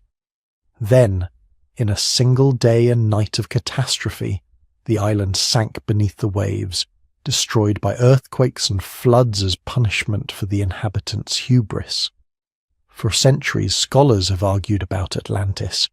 Pure fiction, garbled memory of Minoan Crete destroyed by volcanic eruption, or something else. Because Plato claimed his story came from Egyptian priests who said it happened 9,000 years before Plato's time, that would place the Atlantis catastrophe around 11,400 years ago, right at the beginning of the Younger Dryas termination, right when massive floods and rapid sea level rise were reshaping coastlines worldwide. Could Plato's story be a distant, distorted memory of real civilizations drowned by rising seas? Coastal settlements swallowed as meltwater pulses raised ocean levels? Islands that literally did sink beneath the waves as post-glacial flooding inundated continental shelves? We don't know. We can't know for certain, but the timing is provocative. Which brings us to the big question that divides researchers into hostile camps. Are these flood myths memories of actual events? Or are they universal archetypes, psychological patterns that emerge independently in every culture because floods are common and terrifying? The archetype camp has strong arguments. Floods happen everywhere. River flooding, coastal storms, tsunamis. Every culture experiences catastrophic water events, so every culture develops stories about them. The similar structures, divine warnings, boat-building survivors, moral lessons about human pride and divine power, these reflect universal human psychology, not shared historical memory. Carl Jung would have said flood myths emerge from the collective unconscious, universal symbols that transcend culture because they reflect fundamental human experiences and anxieties. Water as chaos, the boat as salvation, the mountain as refuge. These are archetypal images that resonate across cultures because they touch something deep in human consciousness. And there's truth to this. Not every flood story can be a memory of the post-glacial meltwater pulses. Some are clearly localized, describing regional events or purely mythological scenarios with no geological basis. But the memory camp has its own compelling evidence, because here's what makes the ancient flood stories different from other universal myths. The myths about creation, about death and rebirth, about heroes and monsters, these vary wildly between cultures. Different details, different structures, different meanings. But flood myths, they show remarkable consistency, not just in theme, but in specific details. The birds sent to test for land, the mountaintop refuge, the idea of waters covering the highest peaks, the sense that this was a world-ending, civilization-destroying event, not just a local disaster. And the timing. When you map the distribution of flood myths and try to date their origins through linguistic analysis, many of them point back to the same rough time frame, between 12,000 and 8,000 years ago. The exact period of post-glacial flooding, meltwater pulses, and rapid sea level rise. Some researchers have gone further, arguing that specific mythological details match specific geological events. The Mesopotamian myths, with their emphasis on waters rising from below and falling from above simultaneously, potentially describing the catastrophic flooding when glacial meltwater burst through the Bosphorus and transformed a freshwater lake into the Black Sea around 7,600 years ago. Underwater archaeology has found drowned settlements around the Black Sea coast that match this time frame. The Pacific Northwest myths describing mountains emerging from water could be recording memories of volcanic islands forming during post-glacial volcanic activity, or coastal mountains that had been offshore islands during glacial periods when sea levels were lower. The Aboriginal Australian stories has been the most extensively studied for historical accuracy. Researchers have correlated specific mythological accounts with specific drowned landscapes, finding remarkable matches between story details and underwater topography. If these correlations hold up, they prove that human oral tradition can preserve accurate geographic information for at least 10,000 years. But perhaps the most intriguing evidence comes from what scientists call consilience, when multiple independent lines of evidence point to the same conclusion. We have geological evidence of catastrophic post-glacial flooding, between 12,000 and 8,000 years ago. We have archaeological evidence of human settlements that were drowned during this period, and we have worldwide mythological traditions describing exactly this kind of event, with origins that date back to exactly this time frame. That's a lot of coincidences, maybe too many. The truth is probably somewhere in the middle. Not every flood myth records an actual event. Some are certainly archetypes, psychological patterns, or memories of more recent local floods, but some, particularly the oldest and most widespread, might actually be humanity's first history books. Oral records of the greatest natural disaster our species witnessed, preserved through story because story was the only preservation technology available. If that's true, if even some of these myths are memories of the post-glacial floods, then we need to radically revise our understanding of oral tradition and cultural memory. We've assumed that history only extends back as far as writing, about 5,000 years. But if myths can preserve accurate information for 10,000 or 12,000 years, then we've barely scratched the surface of human historical memory.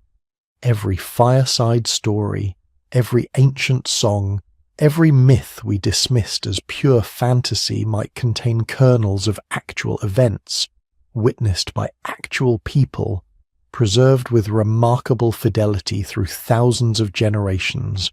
The water came, the world changed, the survivors remembered, and they made damn sure we would never forget. Here's where the story gets really interesting, because when those ice sheets collapsed and the oceans rose, they didn't just reshape the geography of the planet, they reshaped human destiny itself. Picture this. For thousands of years during the coldest part of the Ice Age, humans had been living on coastlines that are now underwater, and not just living there, thriving. The best real estate on Ice Age Earth wasn't in the mountains or deep inland.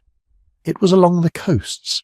Extended continental shelves exposed by lower sea levels created enormous new territories, fertile plains that stretched for miles beyond what we now call the shoreline.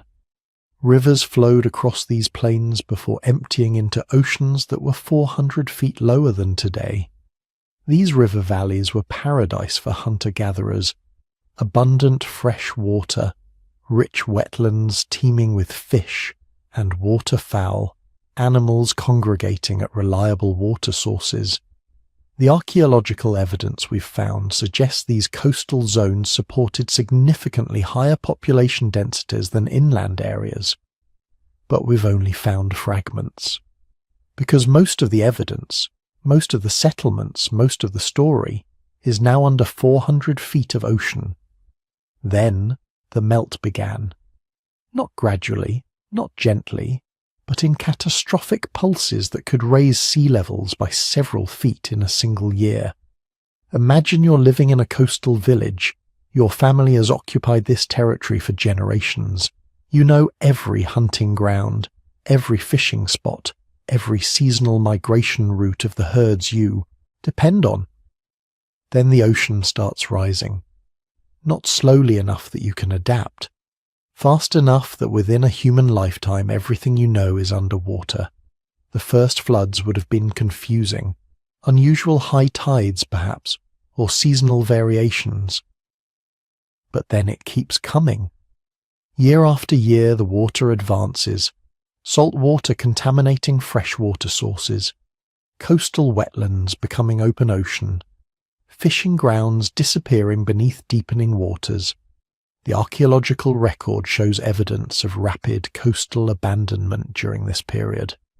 Sites that had been continuously occupied for thousands of years suddenly show no signs of human activity. The people didn't die, they moved, they had to. And they moved inland, carrying with them whatever they could salvage of their culture, their knowledge, their history. This wasn't an orderly migration. This was a refugee crisis on a scale never seen before or since. Thousands, maybe tens of thousands of people, forced away from the territories their ancestors had occupied for millennia, all moving inland at the same time, all competing for new territories, all desperate to find resources to replace what they'd lost. And where did they go? They went to the rivers. Because here's the thing about massive ice sheets melting. All that water has to go somewhere. Yes, much of it flowed into the ocean, raising sea levels. But before it reached the ocean, it swelled every river system on the planet. The Nile flooded more extensively than it ever had before. The Tigris and Euphrates created vast wetlands across Mesopotamia.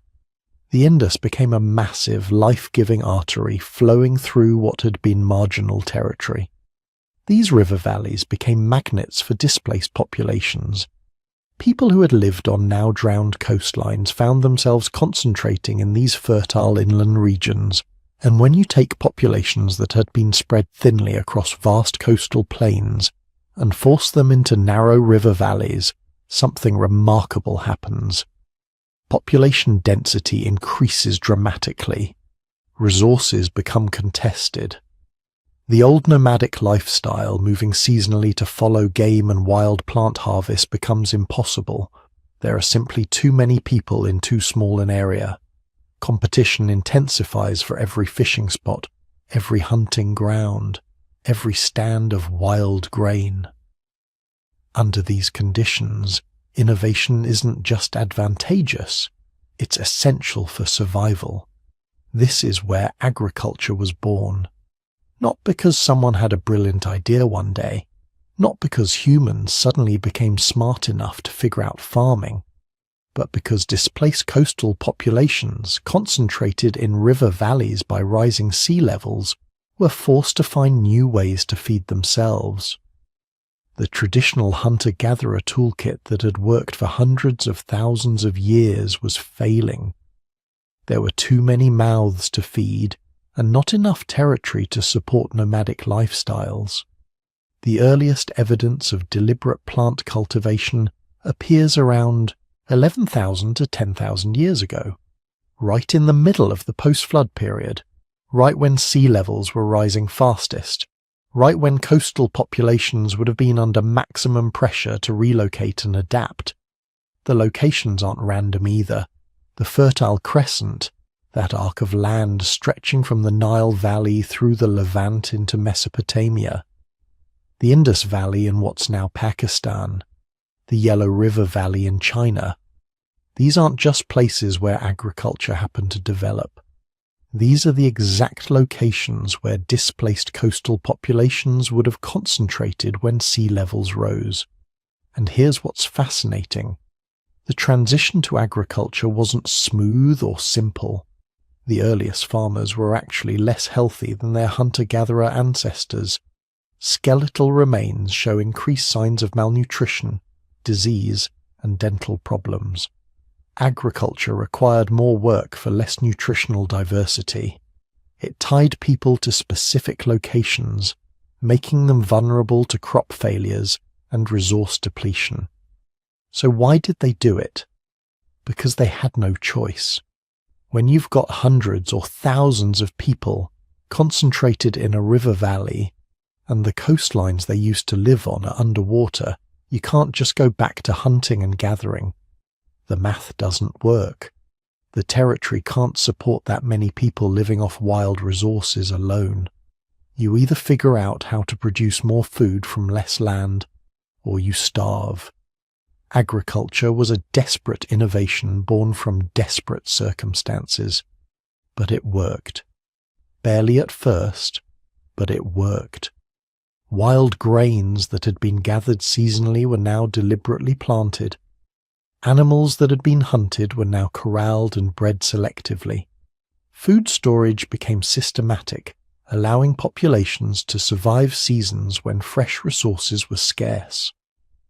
Within a few thousand years, fully sedentary agricultural communities had emerged. These weren't simple farming villages. They were complex settlements with specialized labor, social hierarchies, and sophisticated cultural practices. and some of them were absolutely stunning. Consider Göbekli Tepe. This site in southeastern Turkey dates back nearly 12,000 years, making it roughly contemporary with the end of the Younger Dryas and the major sea level rise events. It consists of massive stone pillars, some weighing over 15 tons, carved with intricate reliefs of animals and abstract symbols. These pillars were arranged in circular structures that required enormous coordinated labour to construct. But here's the wildest part. Göbekli Tepe predates agriculture in that region. The people who built it were still primarily hunter-gatherers. They hadn't yet made the full transition to farming. Yet they were capable of organising labour on a massive scale, developing artistic traditions and creating what appears to be a ceremonial complex that served communities across a wide area. This suggests something profound. The cultural complexity we associate with agricultural civilizations, the ability to organize large groups, create monumental architecture, develop symbolic systems, that complexity already existed before agriculture became widespread. Which raises an uncomfortable question. What if the transition to agriculture wasn't the beginning of human cultural sophistication? What if it was a response to losing something that had already existed? Remember those drowned coastlines. Remember those fertile river valleys that are now hundreds of feet underwater. What if the displaced populations who created sites like Göbekli Tepe were carrying cultural knowledge from coastal societies that had been far more developed than we realize? Societies whose greatest achievements are now beneath the waves, inaccessible to archaeology, lost except for fragments preserved in the cultural memory of their refugee descendants. We can't prove it. The evidence is underwater, buried under centuries of marine sediment. But we can look at what those refugees built after they fled inland. And what they built suggests they knew things, had developed social technologies that should not have been possible for simple hunter-gatherer bands. Within a few thousand years of the Great Floods, the first true cities emerged.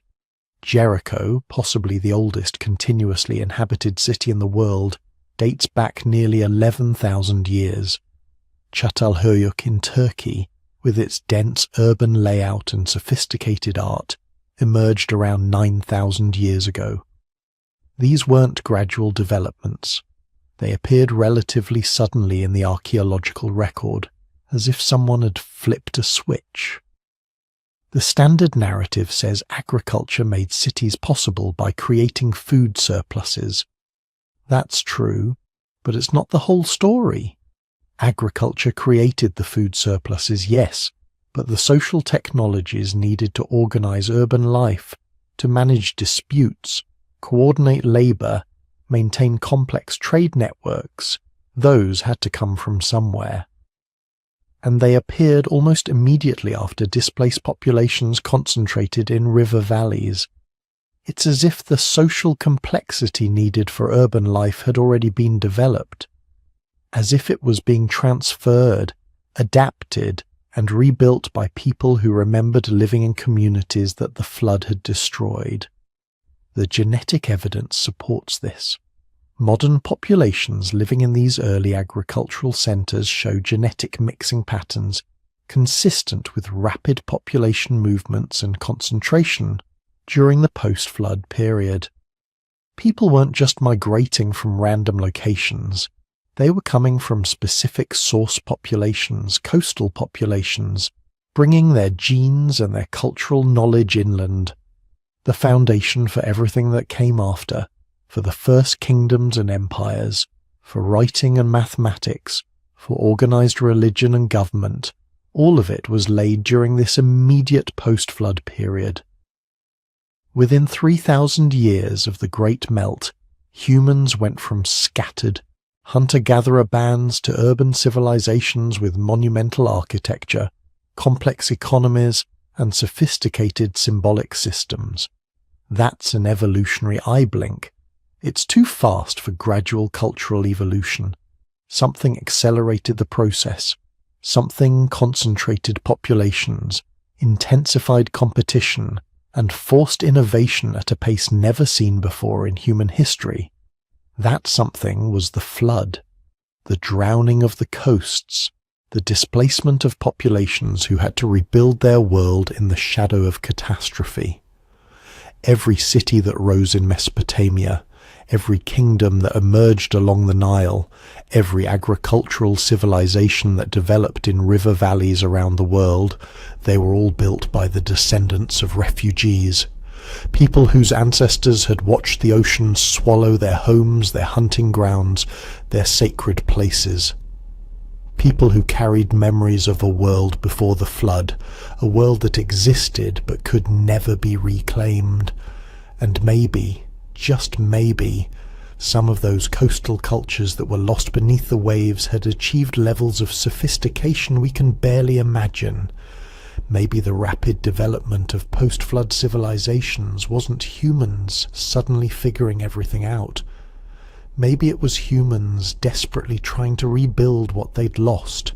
We'll never know for certain. The evidence is gone, drowned beneath 400 feet of water and thousands of years of sediment. But the possibility haunts the archaeological record. The sophisticated site plans of Çatalhöyük, the monumental architecture of Göbekli Tepe, the rapid spread of agricultural techniques across continents. They all suggest people working from knowledge that already existed, adapting and rebuilding rather than inventing from scratch. What's certain is this: the floods that ended the Ice Age didn't just change the landscape, they fundamentally altered the trajectory of human civilization. They forced innovation, concentrated populations, and created the conditions under which agriculture, cities, and eventually everything we call civilization could emerge. We're all living in the world that flood created. Every city we inhabit, every field we cultivate, every complex social system we navigate. All of it traces back to that moment 12,000 years ago when the ice sheets collapsed and the refugees of drowned coastlines had to build something new. They succeeded beyond anything they could have imagined. But the question remains, what did they lose? So here's where the story gets uncomfortably relevant. Because everything we've been talking about, the massive ice sheets collapsing, the sea levels rising hundreds of feet, the coastal populations forced to flee inland, the civilizations disrupted, the genetic bottlenecks and population migrations, all of it is happening again, right now, just in slow motion. Well, maybe not that slow. Stand on the coast of Greenland today and you can hear the ice sheet dying. Not metaphorically, literally, the sound of meltwater rivers plunging into crevasses, of glaciers carving icebergs the size of Manhattan, of ancient ice that fell as snow when your ancestors were painting caves, now turning to water and flowing into the North Atlantic. The Greenland ice sheet is losing about 280 billion tons of ice per year. Antarctica is losing even more, roughly 150 billion tons annually, and that rate is accelerating.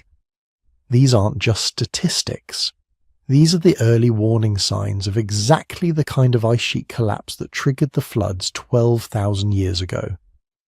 Now, before anyone panics, we're not talking about the same timescale. The post-glacial floods happened because ice sheets that were already unstable suddenly reached tipping points.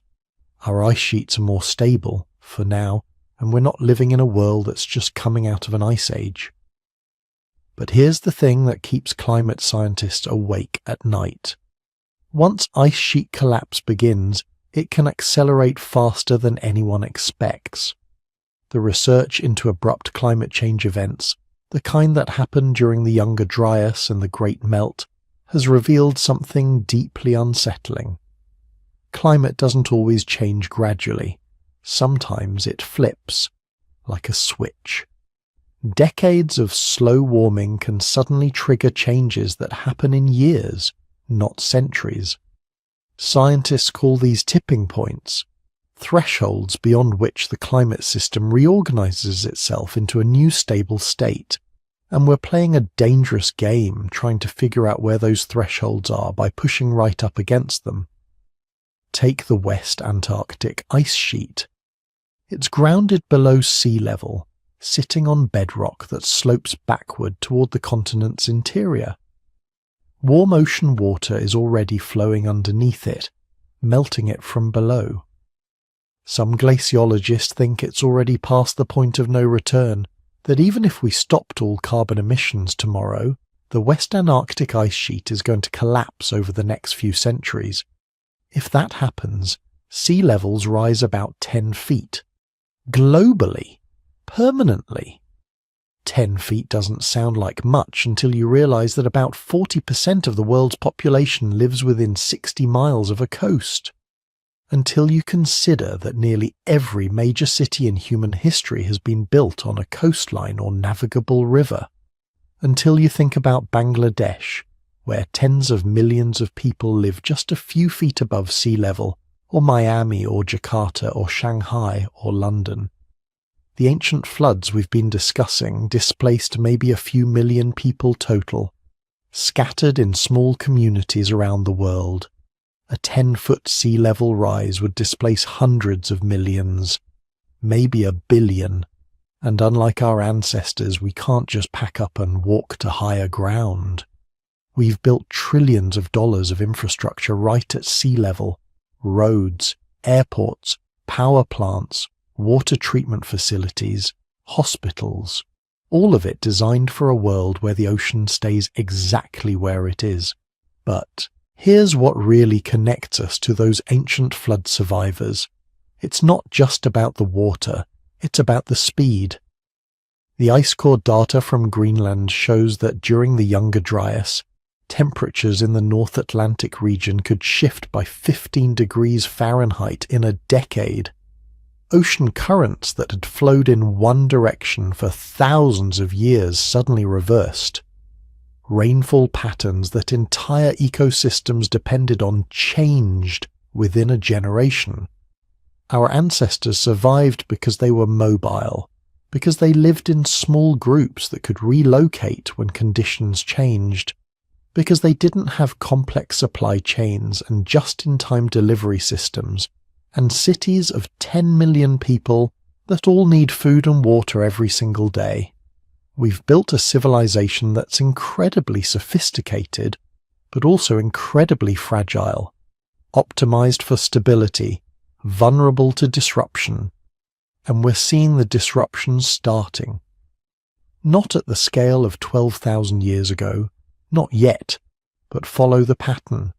More intense hurricanes, more severe droughts, rainfall patterns shifting so that regions that have been farmland for centuries are becoming too dry, while other regions are flooding. Wildfires burning through landscapes that haven't seen fire in thousands of years. These aren't random events. They're the early symptoms of a climate system that's being forced out of the stable state it's been in for the entire history of human civilization. Because here's something most people don't realize. All of recorded history, everything from the first cities in Mesopotamia to the space age, has happened during one of the most climatically stable periods in the last 100,000 years.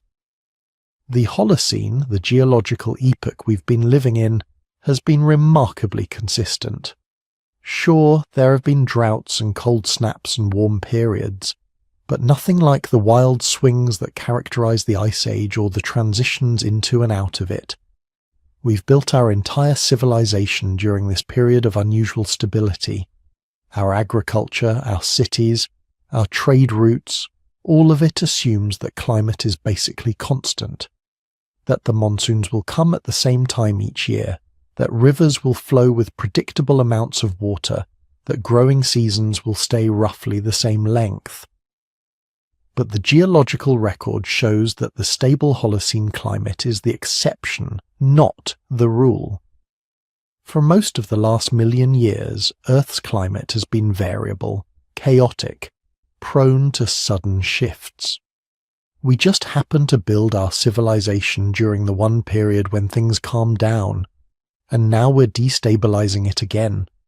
The archaeological community is racing against time, because as sea levels rise, we're losing the evidence of our own history.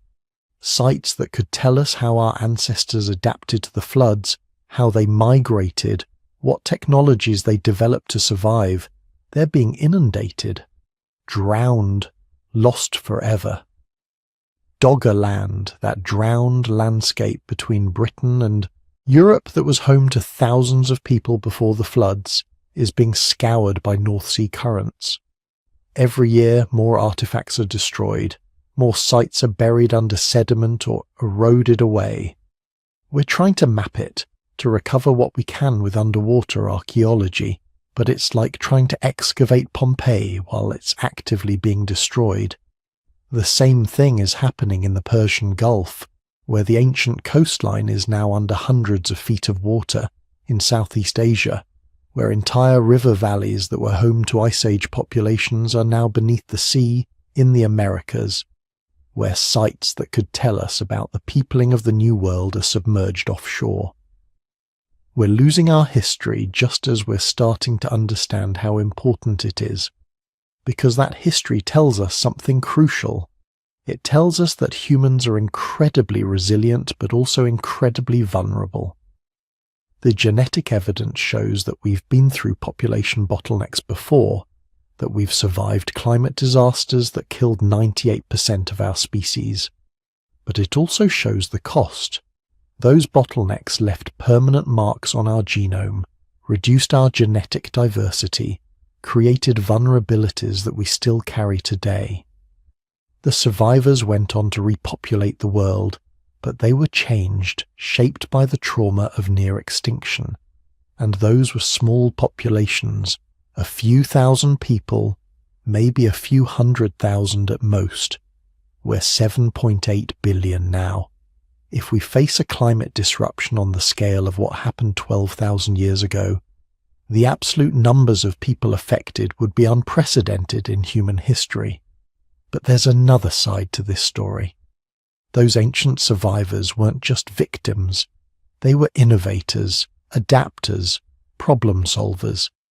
The climate disruption that forced them to relocate and reorganize also forced them to develop new technologies, new social systems, new ways of thinking about the world. The birth of agriculture happened in the aftermath of the floods. The first cities emerged from communities that had been displaced and forced to reinvent themselves. The complex societies that would eventually develop writing, mathematics, organized religion, all of it traces back to populations that were dealing with the consequences of massive climate change. Maybe the floods didn't just change human civilization. Maybe they created it. Maybe the pressure of adapting to a rapidly changing world forced our ancestors to become more innovative, more cooperative, more capable than they had been before. If that's true, then we're facing a similar test. Not identical. We have advantages our ancestors didn't. Technology and scientific understanding and global communication networks. But we also have vulnerabilities they didn't. A planetary population that depends on stable climate systems, infrastructure that can't be easily relocated, ecosystems that we've already pushed to the brink.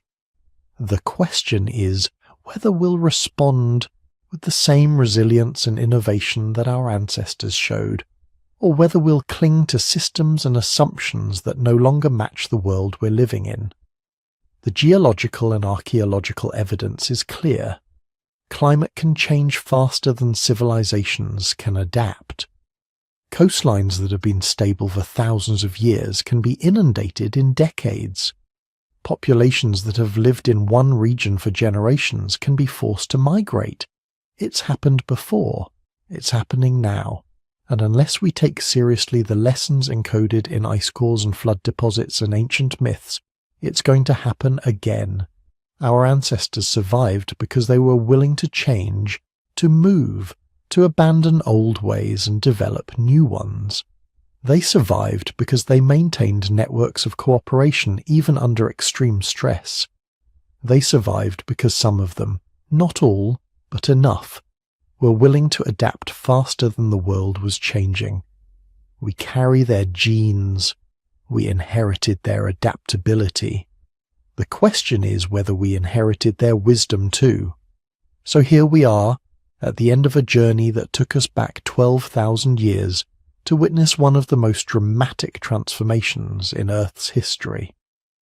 A time when ice sheets the size of continents collapsed in geological instants, when sea levels rose hundreds of feet, swallowing coastlines that had been home to countless human communities, when temperatures whipsawed between extremes, turning grasslands into deserts and tundra into forests within single human lifetimes. This wasn't just another climate shift. This was the event that ended the Ice Age and fundamentally rewrote the rules of human existence. Everything that came after, agriculture, cities, writing, civilization itself, happened because of what the flood set in motion. Because here's what we sometimes forget. The world we live in today, with its relatively stable climate and abundant resources, is an anomaly. For most of human history, the planet was colder, harsher, less forgiving. The Great Flood and the warming that followed created conditions unlike anything our ancestors had experienced. And we rose to meet them. Think about it. Those survivors who watched their coastal villages vanish beneath rising seas, who felt earthquakes from collapsing ice sheets thousands of miles away, who witnessed megafloods that carved new landscapes in days, they didn't just survive. They adapted. They innovated. They created new ways of living that would eventually support populations millions of times larger than the scattered bands of their ancestors. The invention of agriculture wasn't inevitable. It was a response to specific conditions created by the flood's aftermath. Warming temperatures and changing rainfall patterns, new concentrations of wild grains in certain fertile regions, growing populations pressed together in shrinking territories as the seas claimed the old coastlands. Our ancestors didn't choose farming because it was easier than hunting and gathering. Early agriculture was brutal work. They chose it because the world had changed and they needed new strategies to survive in it. And the remarkable thing is they remembered. Across every continent, in cultures that had no contact with each other for thousands of years, the flood stories persisted. The Mesopotamian epics, the biblical account, the Greek myths, indigenous traditions from Australia to the Americas. Details differ, but the core narrative remains consistent. There was a great flood. The old world was destroyed. A few survivors started over. These aren't just stories. They're cultural memory, human testimony passed down across hundreds of generations. The intersection of hard scientific evidence and ancient tradition, both pointing to the same catastrophic truth. The geological record confirms what the myths remembered. The channeled scablands, carved by floods that moved more water than all Earth's rivers combined. Ice cores preserving atmospheric changes from the Younger Dryas cold snap. Sea level markers showing the dramatic rise of the oceans. Sediment layers marking the sudden collapse of Ice Age megafauna populations. The evidence is everywhere once you know how to read it. But perhaps the most important lesson from 12,000 years ago isn't about the past, it's about the future. Because if there's one thing the Great Flood teaches us, it's this. Earth's climate can change with shocking speed, not over millions of years or even thousands, over decades, sometimes years. Those ice sheets didn't gradually melt, They collapsed catastrophically. The oceans didn't slowly creep up coastlines, they surged, and ecosystems that had existed for millennia vanished in a geological eye blink.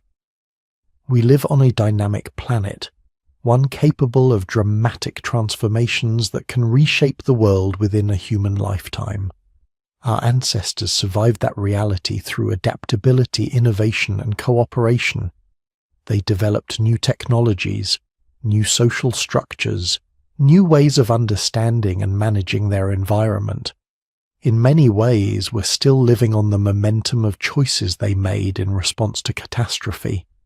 So as you drift off to sleep tonight, wherever you are in the world, remember that you're part of this story. Your ancestors survived the flood, adapted to its aftermath, and created the civilizations that would eventually produce you. You carry their resilience in your genes, their survival strategies encoded in your culture. You're a descendant of people who watched their world transform and refused to give up. If you enjoyed this journey back to the flood that changed everything, leave a like and subscribe for more deep dives into history's most fascinating mysteries.